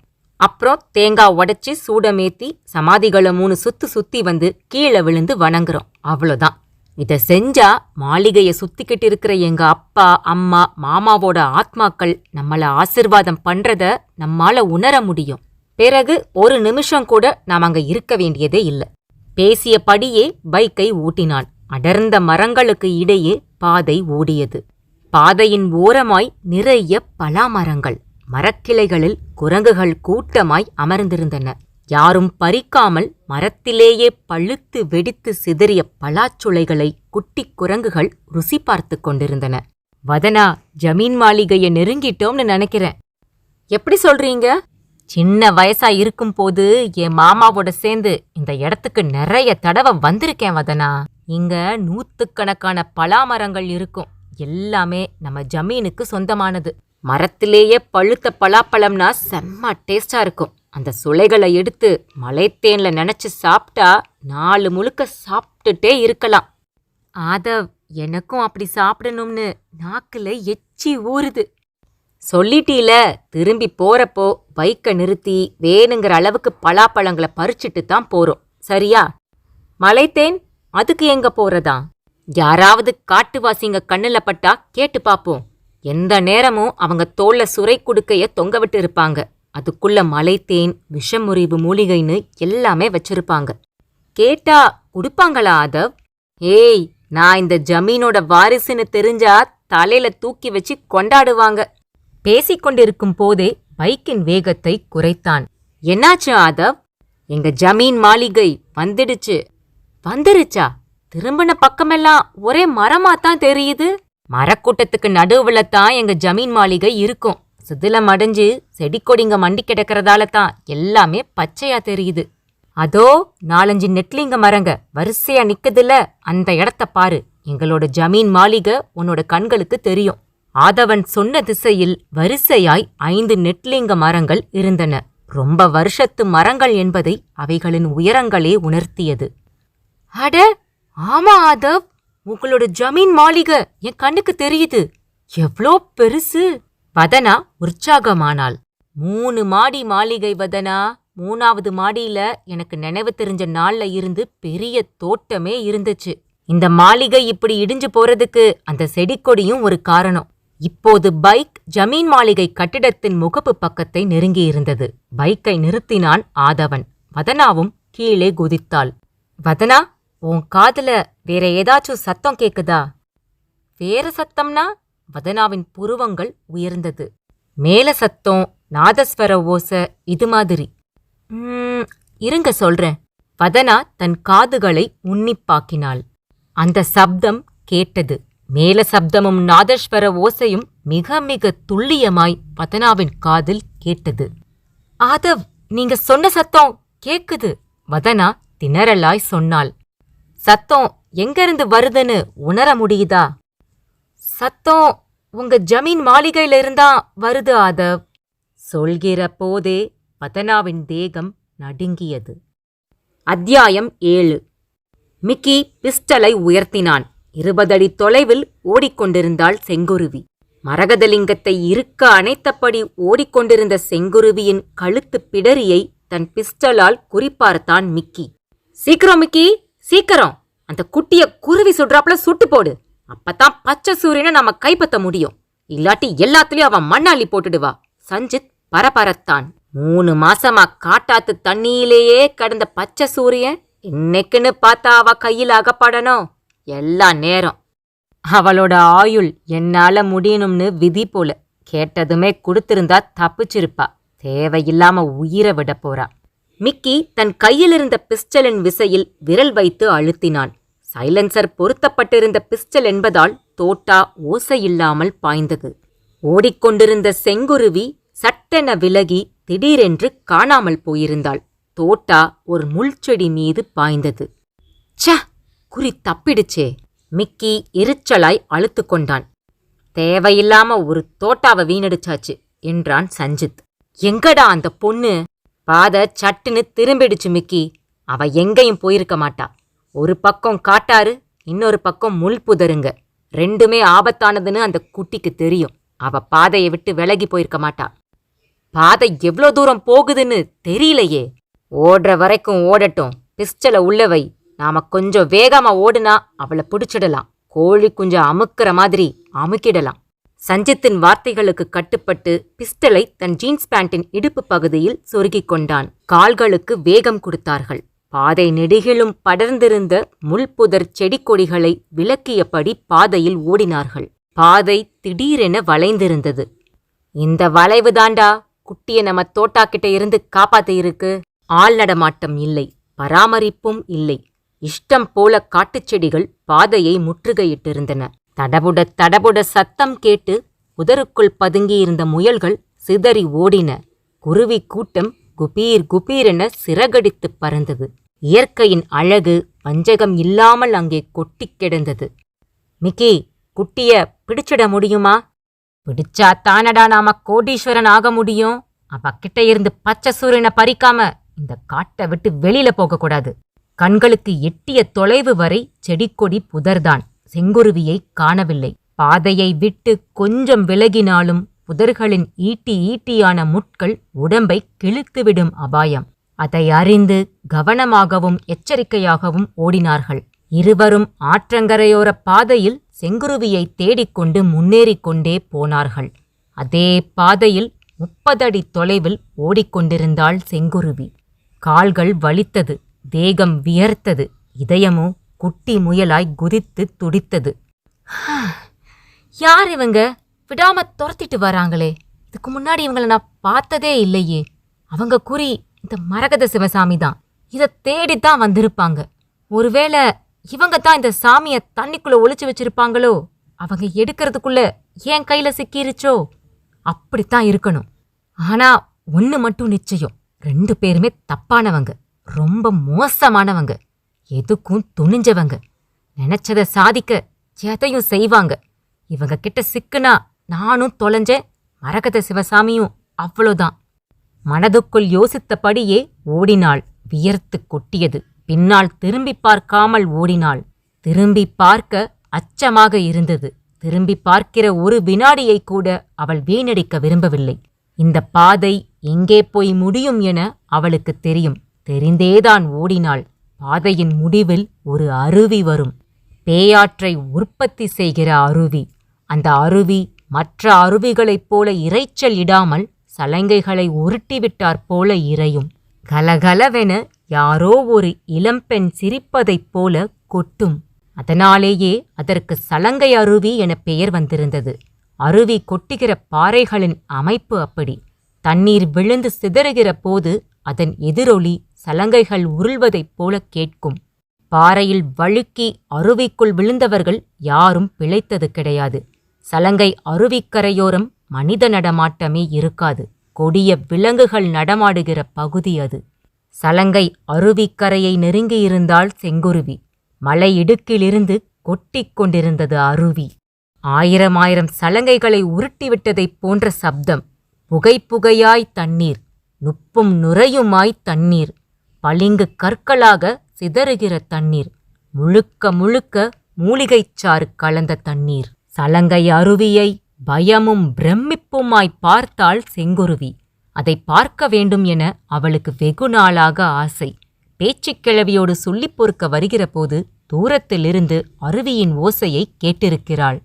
அருவி கரைக்கெல்லாம் போப்படாது, போனா திரும்பி வர முடியாது, அவ்வளோதான், உசுர அங்கேயே விட்டுற வேண்டியதுதான். பேச்சுக்கிழவி அவளை எச்சரித்து சலங்கை அருவியை பார்க்க வேண்டும் என்ற நினைப்பிற்கு முற்றுப்புள்ளி வைத்து விடுவாள். ஆனால் இன்று எதிர்பாராத விதமாய் சலங்கை அருவியை பார்க்கும் வாய்ப்பு அமைந்துவிட்டது. அதுவும் மோசமான சூழ்நிலையில் நிகழ்ந்திருக்கிறது. பின்னால் துரத்தி வருகிற ஆபத்து, முன்னால் தண்ணீராய் கொட்டிக் கொண்டிருக்கிற ஆபத்து. செங்குருவி சற்றே மூச்சு வாங்கினாள். அருவியின் குளிர்ச்சாரலில் வியர்வை காணாமல் போயிருந்தது. வெளிகளில் திகிலோடு அருவியை உச்சியிலிருந்து கீழே வரை பார்த்தாள். ஐயோ, இங்கிருந்து தப்பிக்க முடியாது. சலங்க அருவியில குதிக்கிறத தவிர வேற வழியே இல்ல. துரத்திட்டு வர முரடங்க கிட்ட சிக்குனா மரகத சிவசாமியோடு ஏன் மானமும் போயிடும். அருவியில குதிச்சா உயிர் மட்டும்தான் போகும். மானத்தையும் காப்பாத்திக்கலாம். மரகத சிவசாமியும் முரடங்க கிட்ட சிக்காம பண்ணிடலாம். இந்த சாமி கோவிலுக்கு போலேனாலும் பரவாயில்ல, இவங்கள போன்ற கொடியவங்க கிட்ட சிக்கக்கூடாது. அதுக்கு பதிலா அருவி தண்ணிக்குள்ள அதல பாதாளத்திலேயே கூட மறைஞ்சு கிடக்கலாம். செங்குருவி திடமாய் அந்த முடிவிற்கு வந்திருந்தாள்.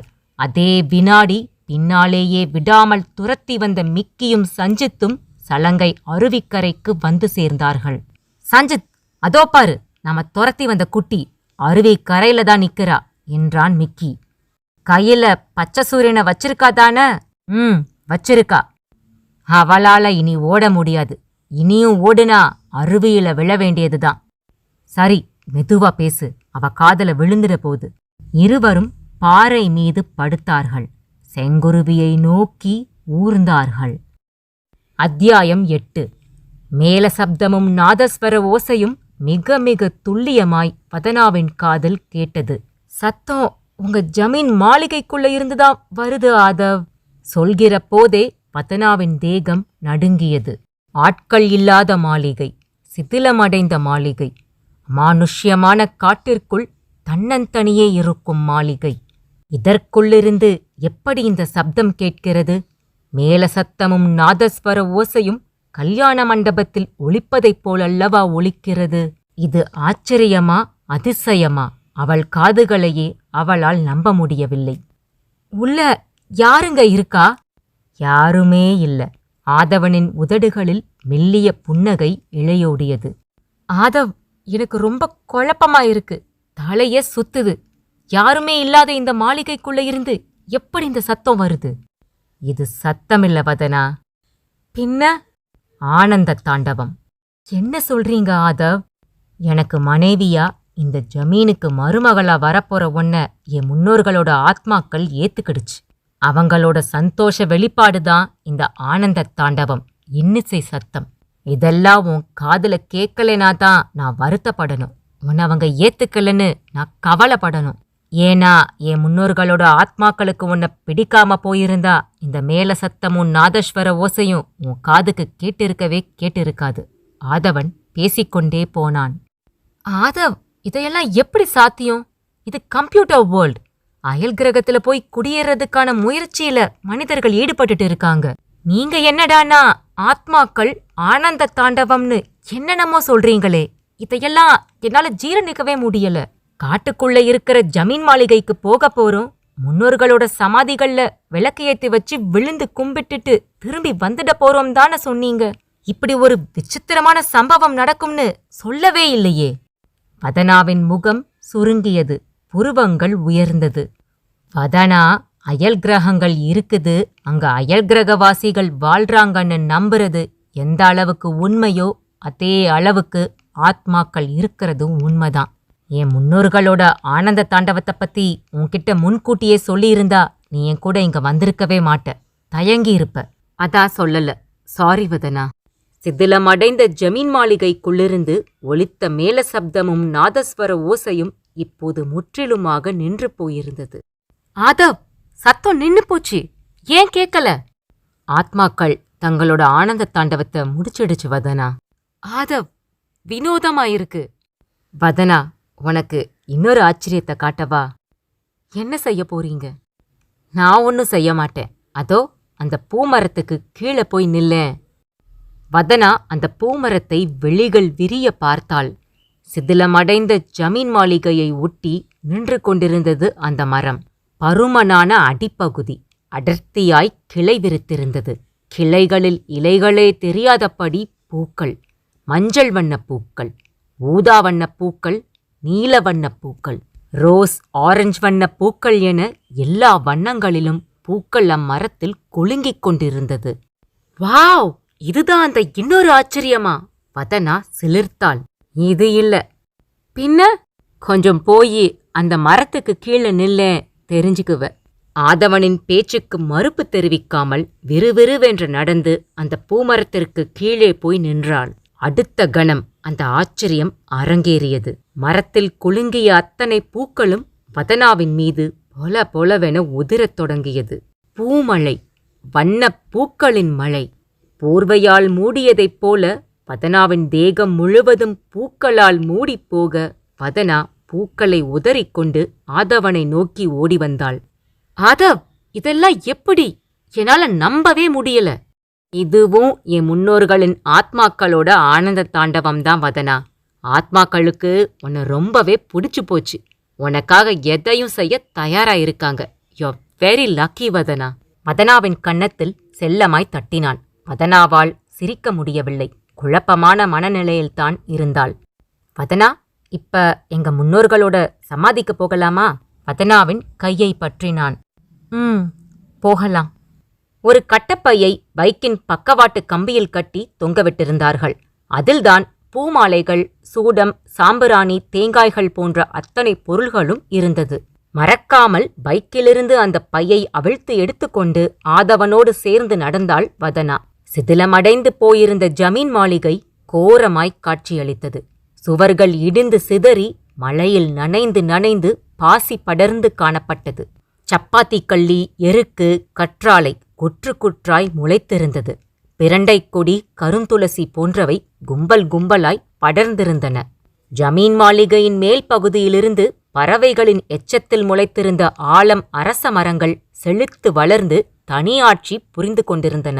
வௌவால்கள் கூட்டம் கூட்டமாய் உள்ளேயிருந்து வெளியேறுவதும் வெளியேயிருந்து நுழைவதுமாய் பறந்து கொண்டிருந்தன. பல வருடங்களுக்கு முன்பு கம்பீரமாய் காட்சியளித்த மாளிகை, தீபங்களால் மினுக்கிய மாளிகை, சிரிப்பொளியும் குதூகலமும் நிரம்பி வழிந்த மாளிகை. வளாகத்தில் எந்த நேரமும் ஜமீன் வேலையாட்கள் பம்பரமாய் சுழன்று கொண்டேயிருக்கும் மாளிகை இப்போது களையிழந்து பொலிவிழந்து பரிதாபமாய் பயமுறுத்தியது. வதனா, அந்த 2வது தளத்துல உட்கார வச்சுதான் எங்க அம்மா எனக்கு வெள்ளி கிண்ணத்துல பால்சோறு ஊட்டுவாங்க. சொல்கிற போதே ஆதவனின் கண்கள் கலங்கியது. ஆதவ், இப்ப என்ன? இதே இடத்துல புதுசா ஒரு வீடு கட்டுங்க. 2nd ஃப்ளோர்ல உட்கார வச்சு தங்கத்தட்டுல சாப்பாட்டை போட்டு நான் உங்களுக்கு ஊட்டி விடுறேன். நீ கிடைச்சதுக்கு நான் ரொம்ப லக்கி வதனா.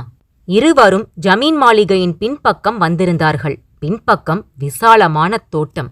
தோட்டம் முழுவதும் கோரை புதர்களும் செடி கொடிகளுமாய் மண்டிக் கிடந்தது. புற்களை மேய்ந்து கொண்டிருந்த கலைமான் ஒன்று இவர்களை பார்த்ததும் மிரண்டு ஓடியது. ஒரு கருப்பு நிற பூனை எங்கிருந்தோ ஓடி வந்தது.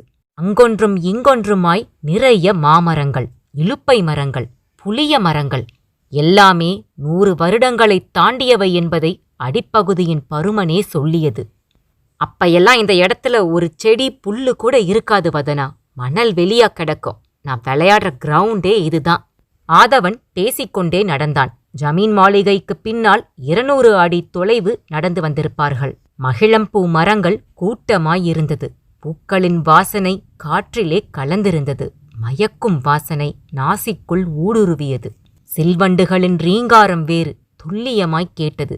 சூரியனின் வெளிச்சமே விழாதபடி ஒரே நிழல். அங்கேதான் வரிசையாய் ஜமீனை சேர்ந்தவர்களின் சமாதிகள் தெரிந்தது. பழங்கால அகலமான செங்கற்களால் கட்டப்பட்டிருந்த ஒரு சில சமாதிகள் சிமெண்ட் பூச்சு உதிர்ந்து காற்று அரித்த நிலையில் செங்கற்கள் வெளியே நீட்டிக்கொண்டிருந்தன. 3 சமாதி மேடைகள் மட்டும் சமீபத்தில்தான் புதுப்பிக்கப்பட்டதைப் போல தோற்றம் காட்டியது. பூசப்பட்டிருந்த வர்ணம் மழை வெயில் காரணமாய் வெளுத்துப் போயிருந்தாலும் இடிபாடுகள் இல்லாமல் காட்சியளித்தது.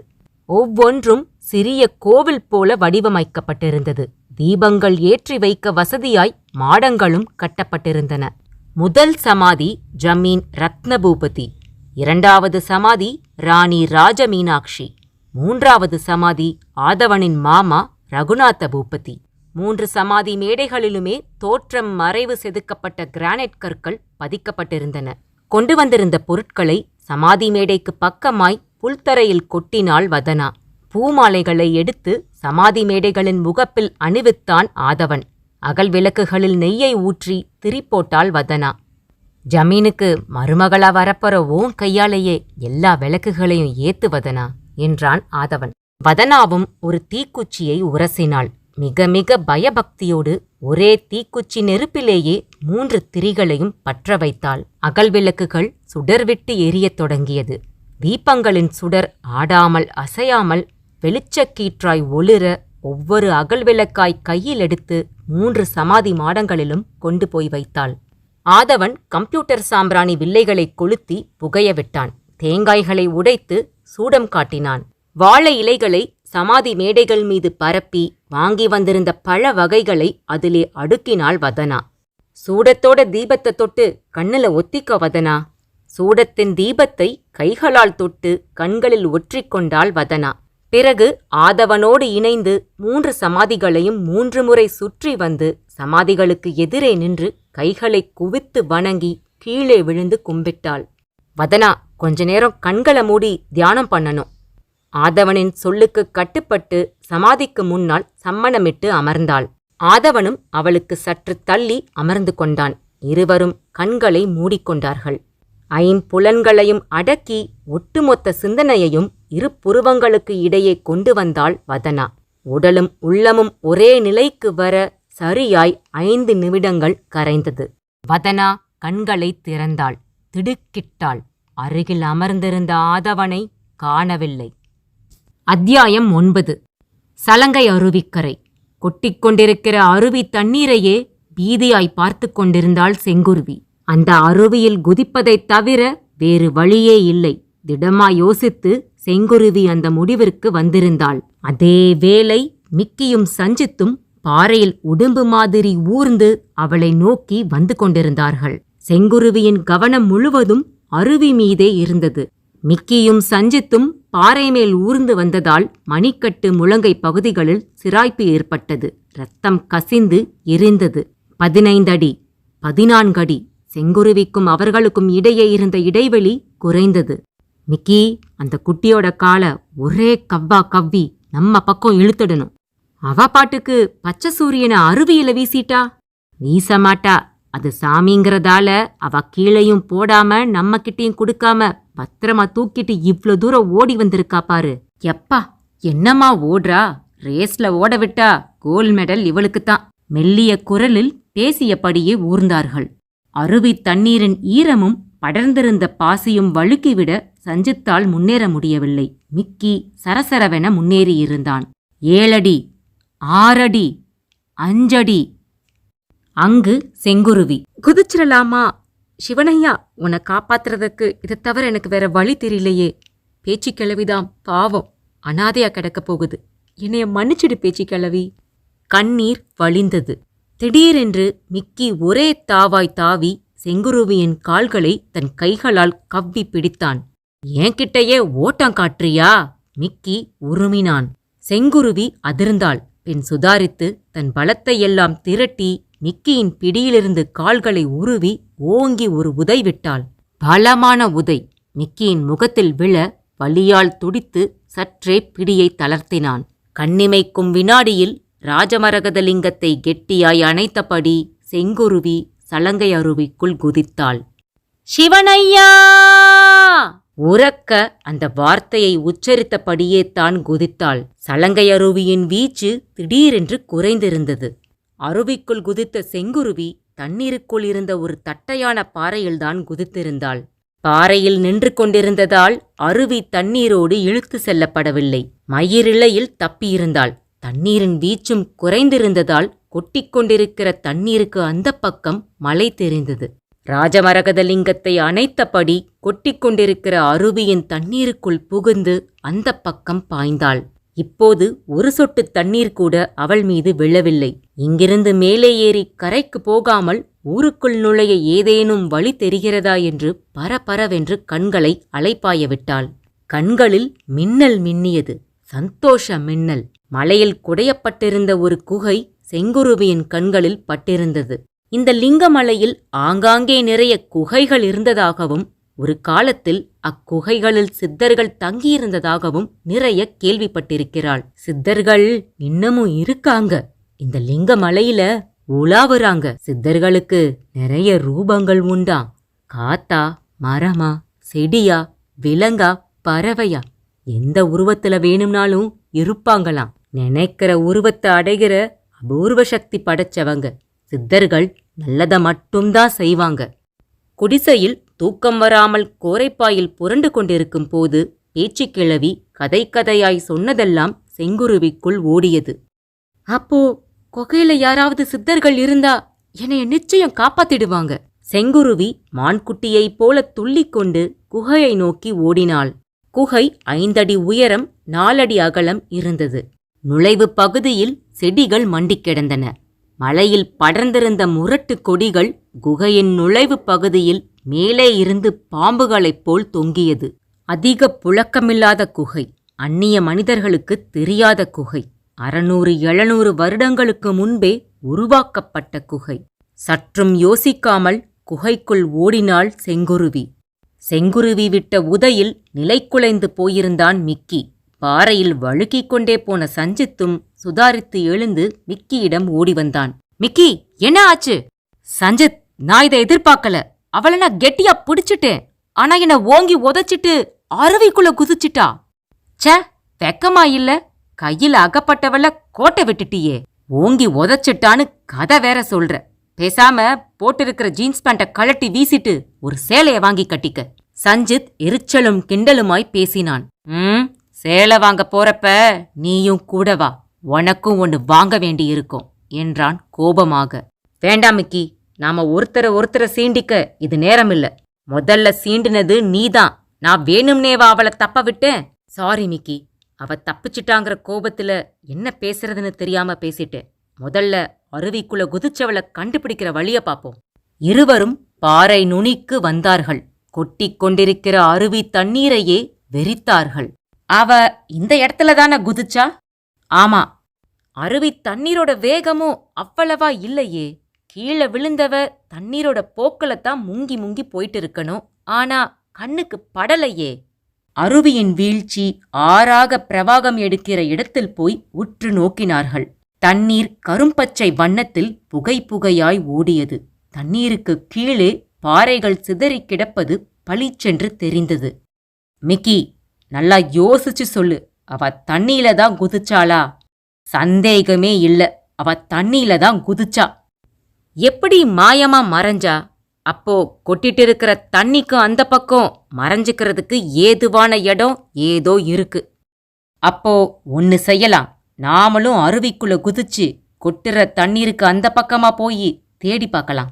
மிக்கியும் சஞ்சித்தும் கைகளை கோர்த்தபடி துணிந்து அருவி தண்ணீருக்குள் குதித்தார்கள். சரியாய் தண்ணீருக்குள் கிடந்த தட்டை பாறையில்தான் குதித்தார்கள். பாத்தியா மிக்கி, நான் சொன்னது சரியா போச்சு. மேல நின்னு பாக்குறப்ப கொற்ற தண்ணி மட்டும்தானே தெரிஞ்சது. கீழே குதிச்சதும் தான் மலைக்கும் கொற்ற அருவிக்கும் நடுவுல நிறைய இடைவெளி இருக்கிறது தெரியுது.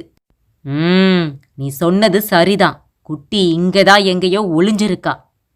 மிக்கியும் சஞ்சித்தும் அருவி தண்ணீருக்குள் புகுந்து மலை இருக்கிற பக்கம் வந்தார்கள். கண்கள் பரபரவென்று அலைப்பாய்ந்தது. அந்த குட்டிக்கு இந்த காடு மலை அருவி எல்லாமே அத்துப்படின்னு நினைக்கிறேன். அதான் எந்த இடத்துல எது இருக்குன்னு நல்லாவே தெரிஞ்சு வச்சிருக்கா.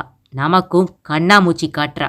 கீழே சிதறிக்கிடந்த பாறைகளில் ஏறி ஒவ்வொன்றாய் தாண்டி குதித்தார்கள்.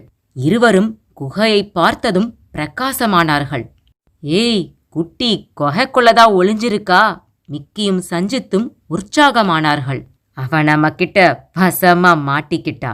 விஷமமாய் சிரித்தபடியே குகையை நோக்கி நடந்தார்கள். அத்தியாயம் 10. சமாதிகளுக்கு எதிரே. புல்வெளியில் கண்களை மூடி தியானத்தில் ஆழ்ந்திருந்த வதனா கண்களை திறந்தாள். திடுக்கிட்டாள். அருகில் அமர்ந்திருந்த ஆதவனை காணவில்லை. வதனா விருட்டென்று எழுந்தாள். ஆதவ் எங்க? என் பக்கத்துல தான கண்ண மூடி உட்கார்ந்திருந்தாரு. வியர்ப்பது மாதிரி இருந்தது. இதயம் அதிவேகமாக துடித்தது. ஆதவ்! உரக்க கூப்பிட்டு பார்த்தாள். வதனா, நான் இங்கதான் இருக்கேன். குரல் வந்த திசையில் ஆதவன் நடந்து போய்க் கொண்டிருந்தான். வதனாவின் இதய துடிப்பு சீரானது. அங்க என்ன பண்றீங்க? வதனா கோபமாய் கத்தினாள். ஹெட் ஆபீஸ்ல இருந்து அவசர போன். சிக்னல் அங்க சரியா கிடைக்கல. கொஞ்சம் பொறு, பேசிட்டு வந்துடுறேன். இருங்க, நானும் வரேன். வதனா, இங்க ஒரே பொதரா இருக்கு. அரிப்பு செடி கொட்டி கிடக்கு. நீ வர வேண்டாம், அங்கேயே இரு. என் முன்னோர்களோட ஆத்மாக்கள் உலாவற இடத்துல உனக்கு பயமே இருக்காது என்று தைரியம் சொல்லிவிட்டு தன் போக்கில் போய்க் கொண்டிருந்தான் ஆதவன். தரையிலிருந்து இடுப்பு பகுதி வரை புதர். மேலே நடக்க நடக்க புதர்களின் உயரமும் அதிகமாய் காணப்பட்டது. சிறிது நேரத்தில் ஆதவன் புதருக்குள் காணாமல் போயிருந்தான். ச்சே, இந்த ஹெட் ஆபீஸ்ல சும்மாவே இருக்க மாட்டாங்க. ஒரு நாள் கூட நிம்மதியா இருக்க முடியாது. லீவ் சொல்லிட்டு வந்தாலும் போன் தொல்ல. ஆதவ் பேசிட்டு வரட்டும், அது வரைக்கும் இங்கேயே உட்கார்ந்திருக்கலாம். மனதுக்குள் நினைத்தவளாய் பழையபடி சமாதிகளுக்கு முன்னால் புல்வெளியில் அமர்ந்தாள் வதனா. சமாதியை ஒட்டியிருந்த குட்டையான மாமரத்தில் நிறைய மாங்காய்கள் காய்த்திருந்தன. கொத்து கொத்தாய் கிளிமூக்கு மாங்காய்கள். கிளைகள் தரைப்பகுதி வரை தணிந்திருக்க பறிப்பதற்கு நாதியில்லாமல் மாங்காய்கள் முற்றி மரத்திலேயே பழுத்தும் போயிருந்தன. எங்கிருந்தோ பறந்து வந்த கிளிக்கூட்டம் கீ கீ என கத்தியபடியே சிறகுகளை படபடவென அடித்தபடி மாங்கனிகளை கொத்தி கொத்தி ருசி பார்த்தன. வதனா அந்த கிளிகளை ரசித்தபடியே எழுந்தாள். மாமரத்தை நோக்கி நடந்தாள். காலடி சப்தம் கேட்டு கிளிக்கூட்டம் குபீரென பறந்துவிட வானத்தை அண்ணாந்து பார்த்தாள். தோள் மீது ஒரு கை விழுந்தது. பயந்து மிரண்டு அலற முயன்றவளின் வாயை இறுக்கமாய் பொத்தியது இன்னொரு கை. வதனா திகைத்து திணறி திரும்பினாள். அவளுக்கு ஒரு கணம் பேச்சே வரவில்லை. அதிர்ந்து போனாள். காரணம், அவளுடைய தோள் மீது கையை வைத்து வாயை பொத்தியது வருகிற வழியில் குறுக்கே நின்று அவளையும் ஆதவனையும் மிரட்டிய பைத்தியக்கார இளைஞன்தான். மனநலம் பாதிக்கப்பட்டவன் போல தன்னைத்தானே துருப்பிடித்த கத்தியினால் குத்தி கீறிக்கொண்ட அதே இளைஞன்தான். இதோ பார், தயவு செஞ்சு சத்தம் போடாத. உனக்கு காப்பாத்ததான் நான் வந்திருக்கேன். இங்க இருந்து தப்பிச்சு போயிடு என்றான் அழாத குறையாய். வதனாவின் வாயை பொத்தியிருந்த கையை விடுவித்தான். சொன்னா கேளு. உன்னை இங்க கூட்டிட்டு வந்திருக்கிறவன் நல்லவனே கிடையாது. உன்னவை ஏமாத்தி இவ்ளோ தூரம் கூட்டிட்டு வந்திருக்கான். வதனா குழப்பமும் பயமுமாகவே நின்று கொண்டிருந்தாள். உன்ன உயிர் பலி கொடுக்க போறான். அதை கேட்டதும் வதனாவிற்கு இதயமே வெடித்துவிடும் போல இருந்தது. அத்தியாயம் 11. சலங்கை அருவிக்கரை. குகைக்குள் ஓடினாள் செங்குருவி. அங்கே ஒரே வெளிச்சம். குகையின் சுவர்பரப்பில் இருந்த ஓட்டையில் சொருகப்பட்டிருந்தது ஒரு தீப்பந்தம். நன்றாக சுடர்விட்டு திகு திகுவென்று எரிந்தது. தீப்பந்தத்தின் வெளிச்சத்தில் செங்குருவிக்கு ஒன்று மட்டும் நன்றாக புரிந்தது. இது முட்டு சந்து போல முடிகிற குகை கிடையாது. உள்பக்கமாய் நீண்டு கொண்டே போகிற குகை. குகையின் அந்த பக்கமும் வாசல் இருக்க வேண்டும். அங்கிருப்பவர்கள் அருவிக்கு வருவதற்காக ஏற்படுத்தப்பட்ட பாதைதான் இந்த குகை. அவர்களால்தான் இந்த தீப்பந்தம் கொளுத்தி வைக்கப்பட்டிருக்க வேண்டும். ஆசைகளைத் துறந்து துறவரம் பூண்டு குகைக்குள் யாரேனும் கடுந்தவம் புரிகிறார்களோ? செங்குருவியின் கண்கள் சுழன்றது. குகையின் சுவர்களில் ராட்சத சைஸ் பல்லிகள் ஊர்ந்து கொண்டிருந்தன. மலையில் இருக்கும் செடிக்கொடிகளின் வேர்கள் பாறையை ஊடுருவி குகையின் மேற்பரப்பில் நீளம் நீளமாய் கயிறு கயிறாய் தொங்கின. குகைக்குள் காற்று நுழைவதற்கு ஆங்காங்கே துளைகளிடப்பட்டிருக்க வேண்டும். குளுமையான மூலிகை காற்று குகை முழுவதும் பரவியிருந்தது. கால்களுக்கு இடையே முரட்டு பெருச்சாளி ஒன்று புகுந்து ஓடியது. பயந்து நடுங்கி எம்பி குதித்தாள் செங்குருவி. குகைக்குள்ள போலாமா இல்ல இங்கேயே நிக்கலாமா? என்ன துரத்திட்டு வந்த 2 தடியங்களும் என்ன ஆனாங்கன்னு தெரியலையே. ஒருவேளை நான் அருவிக்குள்ள குதிச்சதும் செத்து போயிருப்பேன்னு நினைச்சு அப்படியே திரும்பி போயிருப்பாங்களோ? திரும்பி போயிருந்தா நல்லதுதான். நானும் கொஞ்ச நேரம் கழிச்சு இங்க இருந்து போயிடலாம். ஆனா அந்த தடியங்களும் என்ன தேடுறதுக்காக அருவியில குதிச்சிருந்தா அவங்களும் இந்த இடத்துக்கு வந்திருப்பாங்களே. ஐயோ, அப்புறம் ஏன் கதி? தேவையா இதெல்லாம்? அவனுங்க கேட்டதுமே இந்த மரகத சிவசாமியை கொடுத்திருக்கலாம். வாங்கினதுமே போய்கிட்டே இருந்திருப்பானுங்க. இந்த அளவுக்கு ஒளியிறாப்புல என் நிலைமை ஆயிருக்காதே. சிவனையா, எல்லாம் உன்னால வந்தது. உன்னை காப்பாத்த போய் நான் மாட்டிக்கிட்டேன். நீதான் என்ன காப்பாத்தணும். எப்படியாச்சும் என்ன பேச்சு கிழவுகிட்ட கொண்டு போய் சேர்க்கணும். இல்லாட்டி உன்னை திரும்பவும் பேயாத்து தண்ணியிலே வீசி போடுவேன். ஆமா. அப்போது குகைக்கு வெளியே காலடி சப்தம் கேட்டது. குட்டி குகைக்குள்ளதான் ஒளிஞ்சிருக்கா. நம்ம கிட்ட பாசமா மாட்டிக்கிட்டா. பேச்சுக்குரல்கள் செங்குருவியின் காதில் துல்லியமாய் விழுந்தது. செங்குருவி திடுக்கிட்டாள். செங்குருவி குகையின் நுழைவு பகுதியை அச்சமாய் பார்த்தாள். குகை வாசலில் நிழல் உருவங்களாய் இருவரும் தெரிந்தார்கள். ஐயோ, இனி இங்க நிக்கக்கூடாது. ஓடுற வர ஓடலாம். குகை எவ்ளோ தூரம் போதோ அவ்வளவு தூரம் ஓடலாம். முடிஞ்ச வர போராடி பார்க்கலாம். குகையின் கல் சுவரின் ஓட்டையில் சொருகப்பட்டிருந்த தீப்பந்தத்தை விருட்டென கையில் உருவினாள். ஒரு கையில் ராஜமரகத லிங்கம், இன்னொரு கையில் தீப்பந்தம். நீண்டு கொண்டே போன குகைக்குள் தட தடவென ஓடத் தொடங்கினாள். மிக்கியும் சஞ்சித்தும் குகைக்குள் வந்திருந்தார்கள். மிக்கி, குட்டி அதோ ஓடுறா பாரு, சஞ்சித் வெறியோடு சொன்னான். மிக்கி வெறியோடு நிமிர்ந்தான். அத்தியாயம் 12. உன்ன உயிர் பலி கொடுக்க போறான் அந்த அழுக்கான தாடிக்கார இளைஞன் சொல்லவும் வதனாவிற்கு இதயமே வெடித்துவிடும் போல இருந்தது. இவன் என்ன சொல்றான்? பைத்தியக்காரன போல வழிய மறைச்சவன் இப்போ தெளிவா பேசுறானே. என்ன காப்பாத்த வந்திருக்கேன்னு சொல்றான். ஆதவ் நல்லவன் இல்லைன்னு சொல்றான். இவனை நம்புறதா வேண்டாமா? அவசரமாய் ஆதவன் நடந்து போன புதர் பகுதியை நோக்கினாள். ஆதவனை காணவில்லை. நீ வளர்ற. நீ பைத்தியக்காரங்கிறத திரும்ப திரும்ப நிரூபிக்கிற. உனக்கு என்ன வேணும்? கேட்டு வாங்கி தொல்லப்படாம இங்கிருந்து போயிடு. ஆதவ் வந்துட்டார்னா உன்னை உயிரோட விடமாட்டாரு. வதனா அவனை எச்சரித்தாள். அவனை கூப்பிட்டா உனக்குதான் ஆபத்து. ஏய், வளராத. ஆதவ் என்ன உயிருக்கு உயிரா காதலிக்கிறாரு. 2 பேரும் கல்யாணம் பண்ணிக்க போறோம். நிச்சயதார்த்தம் கூட நடந்துடுச்சு. 4 வருஷமா என்ன உருகி உருகி காதலிச்சவரால எனக்கு எந்த ஆபத்தும் வராது. மரியாதையா ஓடி போயிடு. வதனா கோபமாய் சீறினாள். இதோ பார், நான் சொல்றது உண்மை. நான் சொல்றத கேளு. சொல்லு. வேண்டா வெறுப்பாய் பார்த்தாள். ஆதவ் உன்னை 4 வருஷமா காதலிச்சிருக்கலாம். உருகி உருகி பாசம் காட்டியிருக்கலாம். எல்லாமே உண்மைதான். ஆனா இப்ப ஆதவனோட மனசுல துளி கூட காதல் கிடையாது. அத்தனையும் வேஷம். அவன் ஆவேசமாய் பேசினான். கண்களில் கோபம் கொந்தளித்தது. எதை வச்சு நீ இப்படி சொல்ற? முதல்ல நீ யாரு? உனக்கும் ஆதவனுக்கும் என்ன சம்பந்தம்? எந்த தொடர்பும் கிடையாது. சுருக்கமா சொல்லி முடிச்சிடுறேன். நம்புறதும் நம்பாததும் இனி ஓ விருப்பம். என் பேரு ஜெயந்த். என்னோட மொற பொண்ணு சொப்னா. எங்க 2 பேருக்கும் கல்யாணம் பண்றதா 2 வீட்லயும் பேசி முடிவு பண்ணி வச்சிருந்தாங்க. எனக்கு போட்டோகிராஃபில ஆர்வம் அதிகம். மலைகள், காடுகள், பறவைகள், அருவிகள்னு இயற்கை அழகு கொஞ்சிற இடங்களுக்கு போய் தத்ரூபமா புகைப்படங்கள் எடுப்பேன்.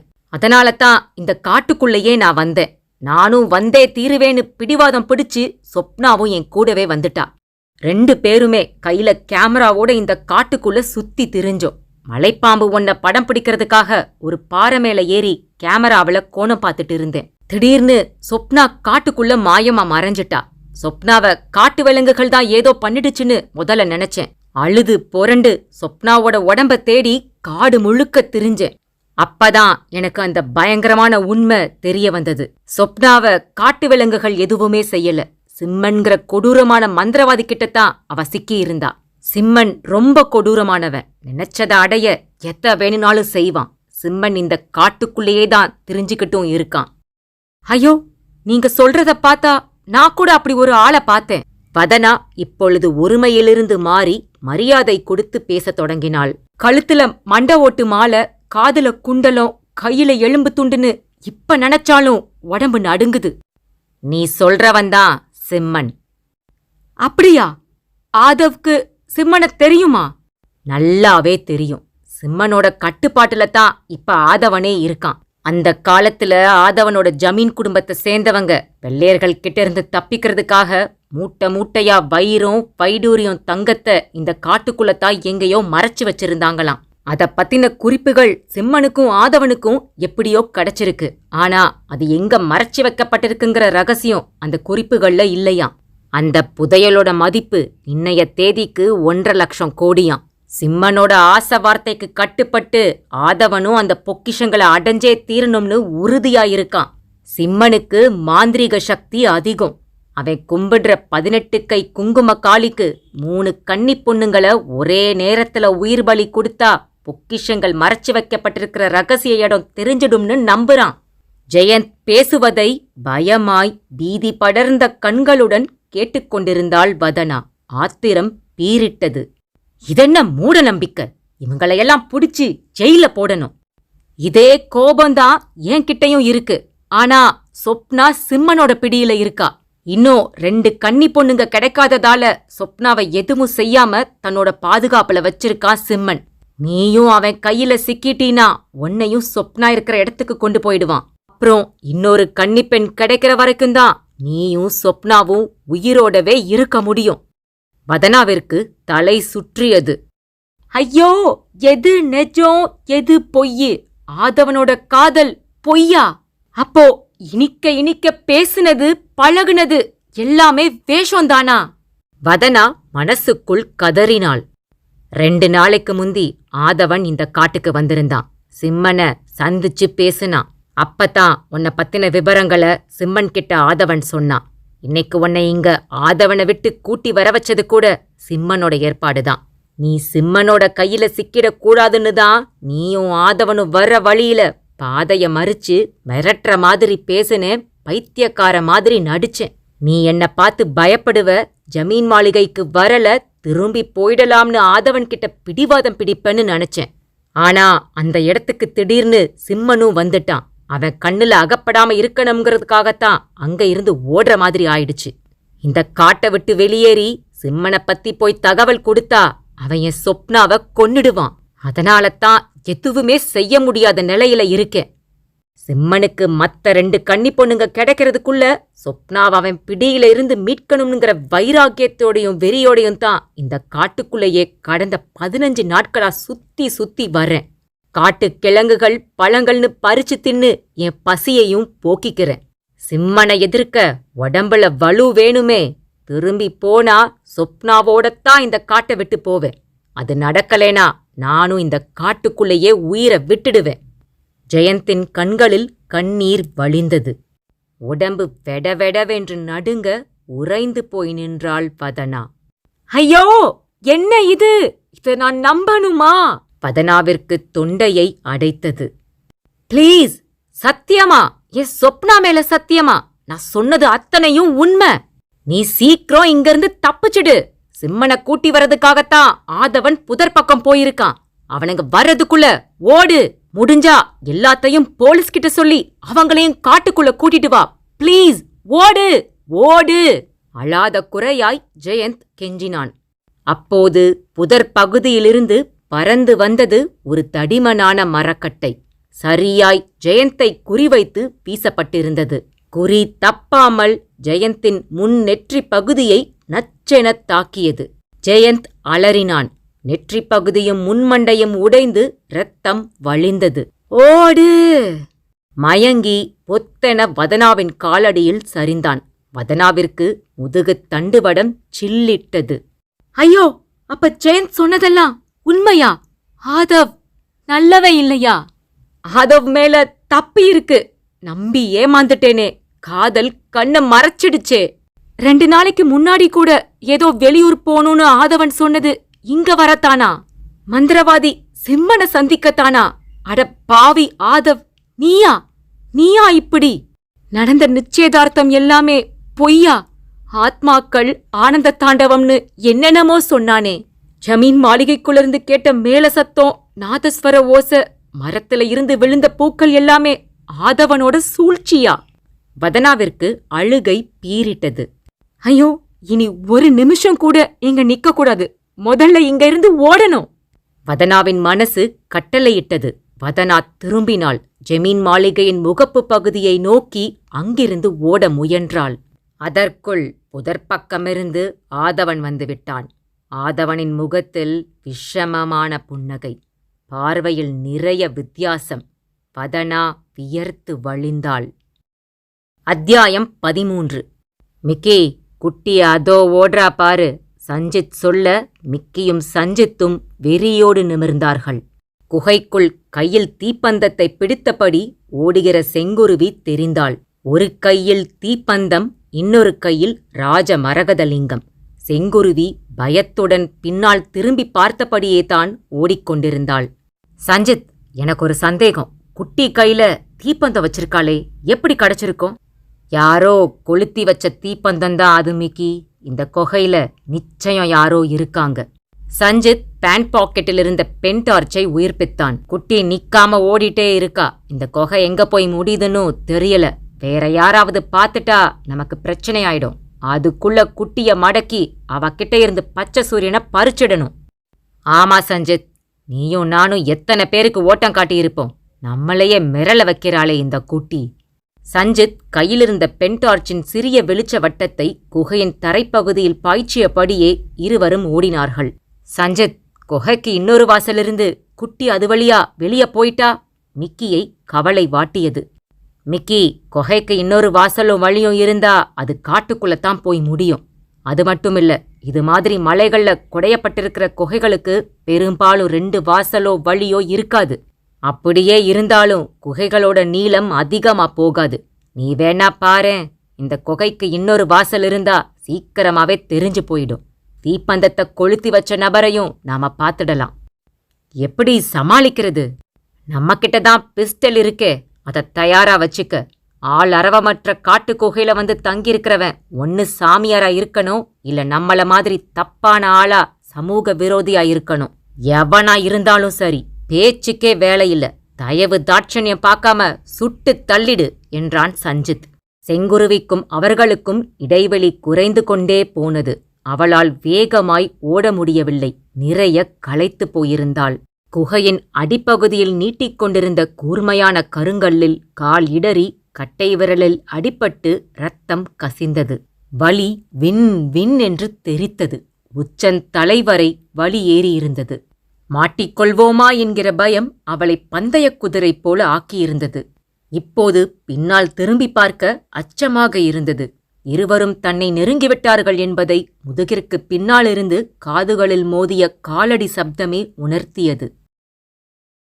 மிக்கி, என்னால முடியல, மூச்சு வாங்குது. சஞ்சித் சட்டென நின்று விட்டான். உனக்கு முடியலனா இங்கேயே நில்லு, நான் அவளை பாத்துக்கிறேன். மிக்கி பிஸ்டலை வெளியே எடுத்தான். செங்குருவியின் பின்னந்தலைக்கு குறிப்பார்த்தான். கொகைக்கு அந்த பக்கம் ஒருத்தரோ 2 பேரோனா சமாளிச்சிடலாம். நம்மளோட போதாத நேரம் நிறைய பேர் இருந்தாங்கன்னா சிக்கலாயிடும். எல்லாருமா சேர்ந்து நம்மள ஒரு வழி பண்ணிடுவாங்க. இனியும் இவளை ஓட விடக்கூடாது. மிக்கி பிஸ்டலின் விசையில் விரலை வைத்து அழுத்தினான். சைலன்சர் பொருத்தப்பட்ட பிஸ்டலிலிருந்து தோட்டா ஓசையில்லாமல் பாய்ந்தது. மயிரிழையில் செங்குருவி நழுவிவிட தோட்டா குகையின் சுவர் மீது பட்டு தெரித்தது. ச்சே! மிக்கி வெறியானான். அவன் குறி தப்பியதே இல்லை. செங்குருவி விஷயத்தில் தவறியிருக்கிறது. அதுவும் 2 தடவை தவறியிருக்கிறது. இந்த தடவை குட்டி தப்பிக்கவே முடியாது. மறுபடியும் பிஸ்டலின் விசையில் விரலை வைத்தான். செங்குருவியின் முதுகிற்கு குறிப்பார்த்தான். அந்த நேரம் பார்த்து யாரும் எதிர்பாராத விதமாய் செங்குருவியின் கையிலிருந்த தீப்பந்தம் அணைந்து போயிருந்தது. எங்கும் ஒரே இருட்டு. சஞ்சித், குட்டியோட கையில இருக்கிற தீப்பந்தம் அணைஞ்சிடுச்சு. உன் கையில இருக்கிற பென்டார்ச்ச சீக்கிரமா அவ பக்கம் காட்டு. இருட்டுல ஒண்ணுமே புரியல என்றான் மிக்கி. சஞ்சித் தான் வைத்திருந்த பென்டார்ச்சை செங்குருவி ஓடிக்கொண்டிருந்த பக்கமாய் உயர்த்தினான். அத்தியாயம் 14. புதருக்குள்ளிருந்து வெளியே வந்து கொண்டிருந்த ஆதவனின் முகத்தில் நிறைய வித்தியாசம் தெரிந்தது. விஷமமான புன்னகை. வதனா வியர்த்து வழிந்தாள். கீழே மயங்கிக் கிடந்த ஜெயந்தையும் ஆதவனையும் மாறி மாறி பார்த்தாள். ஆதவ் தான் மரக்கட்டைய வீசி ஜெயந்த தாக்கியிருப்பானோ? வதனாவிற்கு ஆதவனை பார்க்க கண்கள் கலங்கியது. ஆதவன் வேகமாக அவளை நெருங்கினான். சொல்லிட்டானா ஜெயந்த்? எல்லாத்தையும் சொல்லிட்டானா? வந்த வேகத்திற்கு ஜெயந்தை காலால் எட்டி உதைத்தான். என்ன வதனா, நீ ஓடலையா என்றான் ஏளனமாய். விக்கித்துப் போய் பார்த்தாள் வதனா. ஜெயந்த ஒழிச்சு கட்டாம விட்டது தப்பா போயிடுச்சு. அதான் இடையில வந்து குறுக்கிட்டுட்டே இருக்கான். இவ எந்திரிக்க எப்படியும் 1 மணி நேரமாகும். அப்புறமா வந்து கவனிச்சுக்கிறேன். தான் ஜெயந்தை கட்டையினால் தாக்கியது என்பதை மீண்டும் இன்னொரு உதை ஜெயந்திற்கு விட்டதன் மூலம் நிரூபித்தான். மயங்கிக் கிடந்த ஜெயந்த் வாங்கிய உதைக்கு இன்னும் கொஞ்சம் உருண்டான். வா போகலாம். வதனாவின் கையை கெட்டியாய் பற்றினான். எங்க கூப்பிடுறீங்க? செம்மன் கிட்ட தோள்களை குலுக்கினான். தன் இதயத்தை யாரோ ரம்பம் வைத்து அறுப்பதைப் போல் உணர்ந்தாள் வதனா. அதா, நீங்களா இப்படி நடந்துக்கிறீங்க? அழுகை வெடித்தது. நானேதான். வேண்டாம் ஆதவ், இதையெல்லாம் ரொம்ப தப்பு. நீங்க வேணும்னா என்ன பொய்யா காதலிச்சிருக்கலாம். நான் உங்களை காதலிச்சது நெஜம். ப்ளீஸ், இப்பவும் ஒன்னும் மோசமில்ல. நான் எல்லாத்தையும் மறந்துடுறேன், மன்னிச்சிடுறேன். விட்டுருங்க ஆதவ். செம்மன் கிட்ட இருக்கிற அந்த சொப்னாவை மீட்டு வந்து ஜெயந்த் கிட்ட விட்டுருங்க. இங்க நடந்த எதையும் நான் சத்தியமா வெளியில யார்கிட்டயும் சொல்ல மாட்டேன். நிச்சயித்தபடியே நம்ம கல்யாணம் நடக்கட்டும். நாம சந்தோஷமா வாழலாம் ஆதவ். வதனா கெஞ்சினாள். ஆயுதத்திற்கு அடங்காதவர்கள் அன்பான வார்த்தைகளுக்கு அடங்கி விடுவார்கள். இது உலக நியதி. ஆதவனை தன் அன்பினால் அடக்க முயன்றாள் வதனா. கண்ணீரினால் களிமண் வேண்டுமானால் கரையும், கருங்கல் கரையுமா? மயிலிறகினால் கடப்பாறைக்கு ஒத்தடம் கொடுக்க முடியுமா? சீ, வாய மூடு. உன் அட்வைஸ் யாருக்கு வேணும்? இந்த மலையில என் முன்னோர்கள் மறைச்சு வச்சுட்டு போன பொக்கிஷங்களோட இன்னைய மதிப்பு எவ்ளோ தெரியுமா? 1.5 லட்சம் கோடி. அதை இழக்க நான் தயாரா இல்ல. காட்டுக்குள்ள இருக்கிற சிம்மன் கிட்ட என்ன ஒப்படைச்சிட்டு நீங்க மட்டும் தனியாளா திரும்பி போனா என்னோட அப்பா அம்மா சும்மா விடுவாங்களா? கேள்வி மேல கேள்வி கேட்பாங்க. என்ன பதில் சொல்வீங்க என்றாள் ஆக்ரோஷமாய். அதற்கும் அஞ்சவில்லை ஆதவன். வதனா திடீர்னு காட்டுக்குள்ள காணாம போயிட்டா. சிறுத்த புலிகிட்ட சிக்கியிருப்பாளோன்னு பயமா இருக்கு. காடு முழுக்க தேடிட்டேன். வதனா கிடைக்கல. போலீஸ்ல கம்ப்ளைண்ட் பண்ணி தேடி பார்க்கலாம். ஏதாவது ஒரு பள்ளத்துல வதனாவோட எலும்பு மட்டும் கிடைக்கும். அத பாக்குற சக்தி எனக்கில்ல. அந்த நொடியே என்னோட உயிரும் பிரிஞ்சிடும் அப்படின்னு சொல்லிட்டு முகத்துல அரைஞ்சு அரைஞ்சு அழுவேன். எல்லாரும் நம்பிடுவாங்க சொல்லிவிட்டு கலகலவென சிரித்தான். யூ ராஸ்கல், நடிக்கிறதுதான் உனக்கு கைவந்த கலையாச்சே. வதனாவிற்கு கழுத்து நரம்புகள் புடைத்தது. என்ன வதனா, மரியாதை குறையுது. நீ திருந்துறதா தெரியல. உன் முடிவையும் மாத்திக்க போறதில்ல. நான் எதுக்குடா மரியாதை கொடுக்கணும்? வதனா சீறினாள். கண்களில் அனல் வீசியது. வதனா! சீ, என் பேரை சொல்றதுக்கு கூட உனக்கு தகுதி இல்ல. உன் மேல நம்பிக்கை வச்சு இவ்ளோ தூரம் வந்தேனே. எனக்கு இதுவும் வேணும், இன்னமும் வேணும். ஒன்னு சொல்றேன், நல்லா கேட்டுக்கோ. உன்ன மாதிரி ஆளுங்களோட முகமூடி ஒரு நாள் கிழிஞ்சே தீரும். பேராசை பிடிச்சவங்க எல்லாரும் ரொம்ப நாளைக்கு சந்தோஷமா இருந்துட முடியாது. நீ நினைச்சது எதுவுமே நடக்காது. சீக்கிரமா நீ அழியதான் போற. அட, உத்தமி சாபம்? ஆமாண்டா, நான் உத்தமிதான். என் சாபம் பலிக்கத்தான் போகுது. ஏய், ஓவரா பேசுற. உன்கிட்ட எல்லாம் பேசிட்டு இருக்கேனே, அதுவே மகா பாவம். தூ! ஆதவனின் முகத்தில் காரி உமிழ்ந்தாள். நீ பேச பேச கேட்டுக்கிட்டு இருந்தது என்னோட தப்பு. பற்களை நரநரத்தான். வாடி! வதனா திமிர திமிர தர தரவென்று இழுத்து கொண்டு போனான். வதனா அவனுடைய பிடியிலிருந்து விடுபட முயன்றாள். முடியவில்லை. ஆதவனின் பிடி அரக்கனின் பிடியாக இருந்தது. கொஞ்ச தூரம் நடந்ததும் புதருக்குள் மறைந்திருந்த லிங்கமலை அடிவாரம் தெரிந்தது. லிங்கமலையின் இன்னொரு பக்கத்தில்தான் ஆதவனின் ஜமீன் மாளிகை இருந்தது. கீழே கரடு முரடான பாறைகள் சிதறிக் கிடந்தன. நிறைய செவ்வரளி பூச்செடிகள் குற்றுக்குற்றாய் மண்டி கிடக்க லிங்கமலையிலிருந்து வீசிய மூலிகை காற்று முகத்தை வருடியது. என் கைய விடுடா!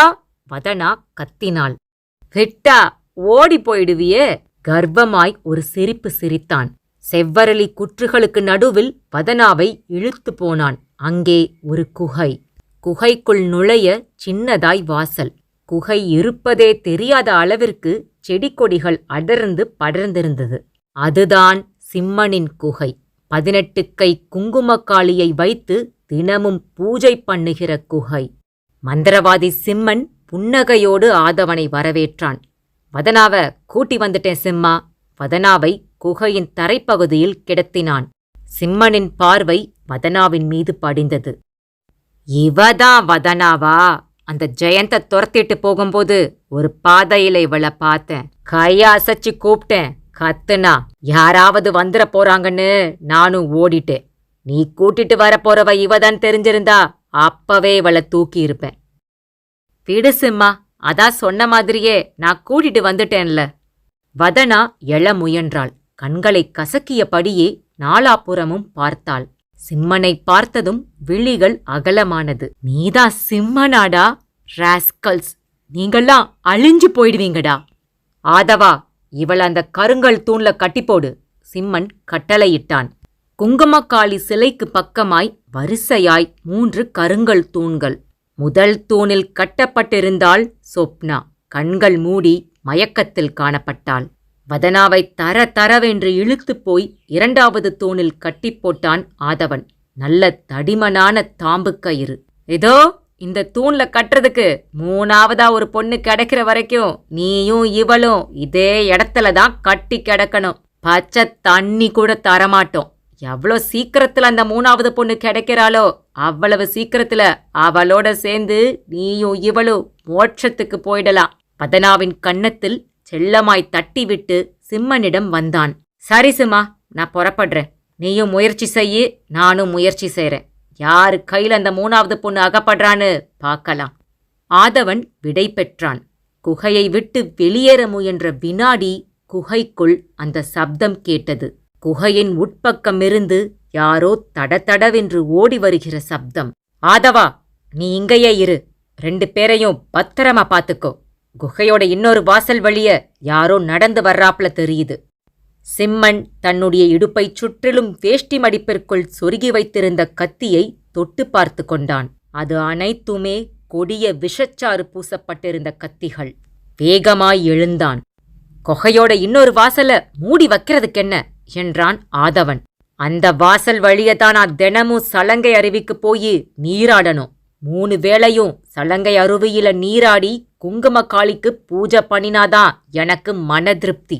அதோட சலங்கை அருவியில கொற்ற தண்ணீர் அபூர்வ மூலிகைச் சாறு கலந்த தண்ணீர். அது என் உடல் ஆரோக்கியத்துக்கு நல்லது. அதை எப்படி நான் அடைக்கிறது என்றான் சிம்மன்.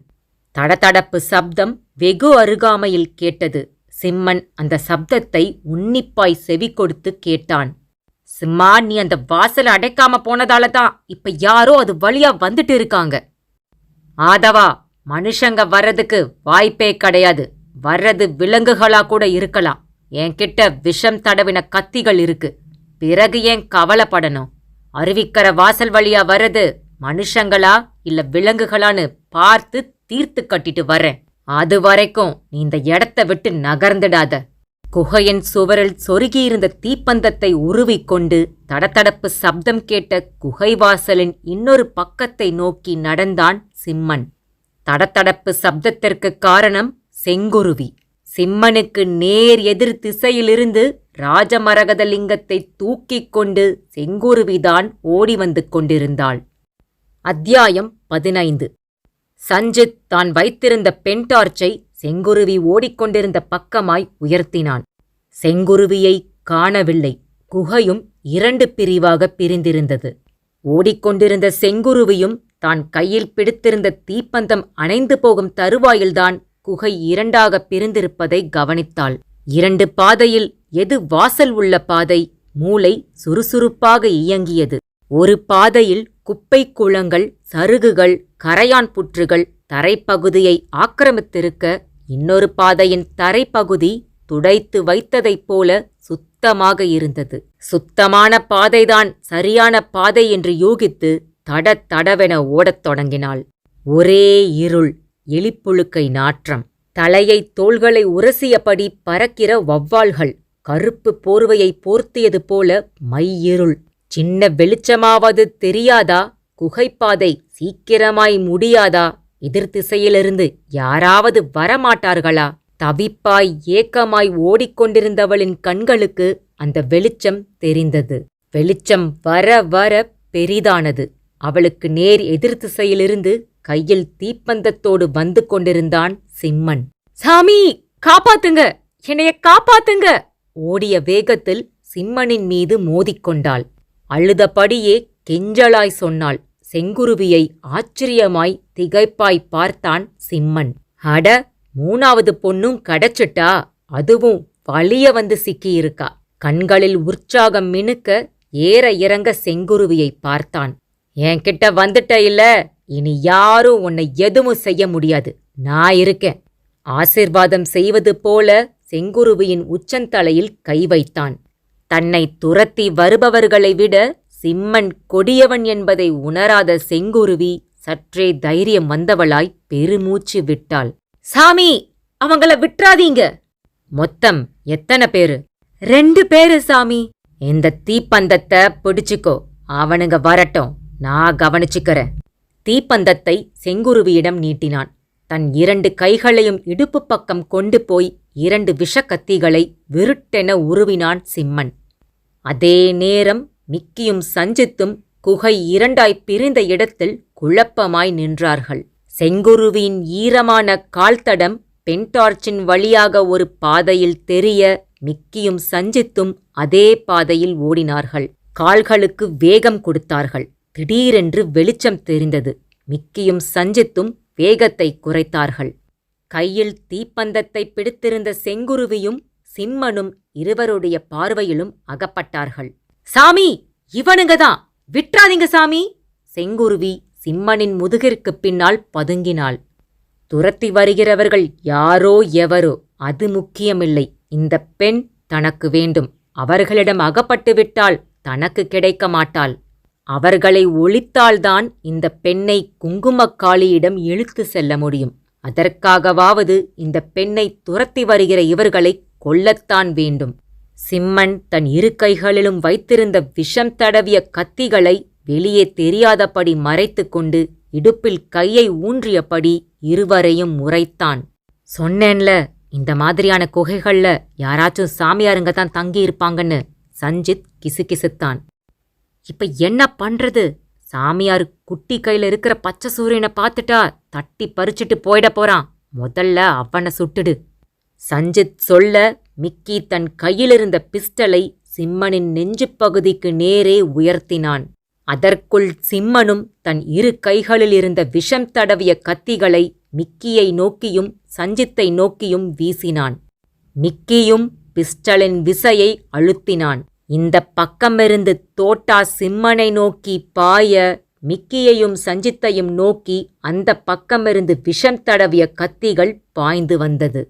சிம்மன் கத்தி வீசுவதில் வல்லவன். சரியாய் ஒரு கத்தி சஞ்சித்தின் கழுத்திலும் இன்னொரு கத்தி மிக்கியின் மார்பிலும் பாய்ந்தது.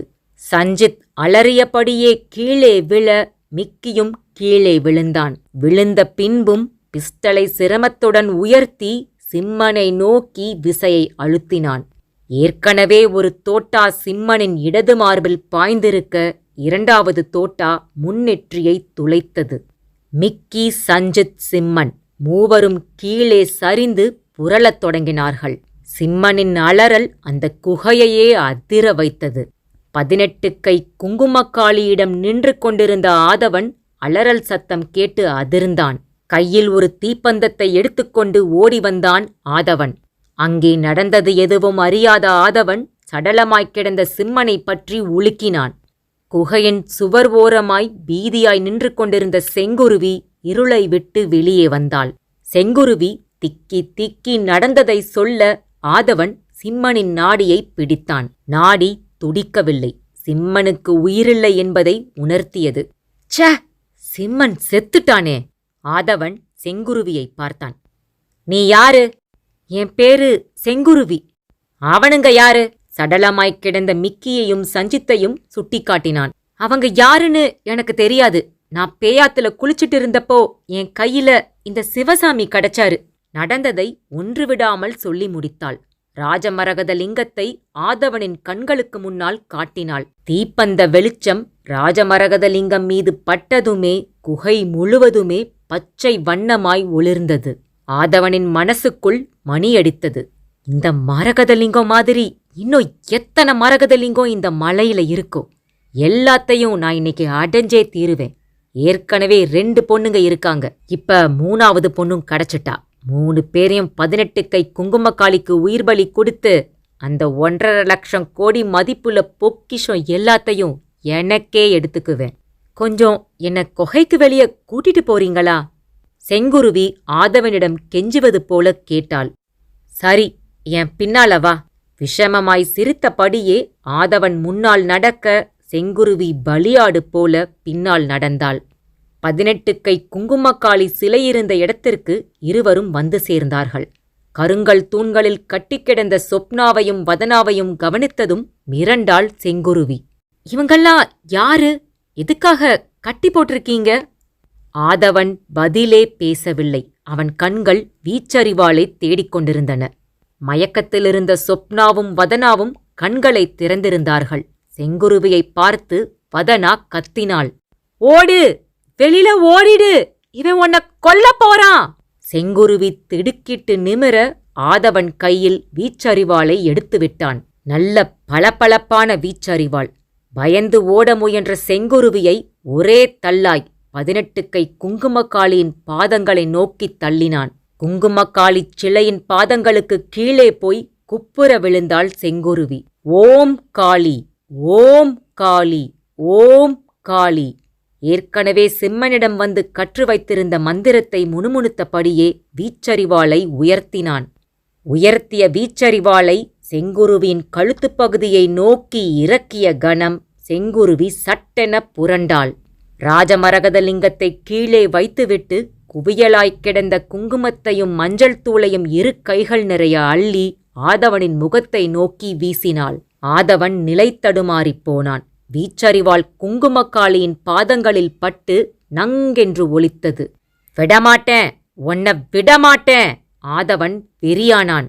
கண்களை கசக்கியபடியே வீச்சறிவாளோடு செங்குருவியை நோக்கி பாய்ந்தான்.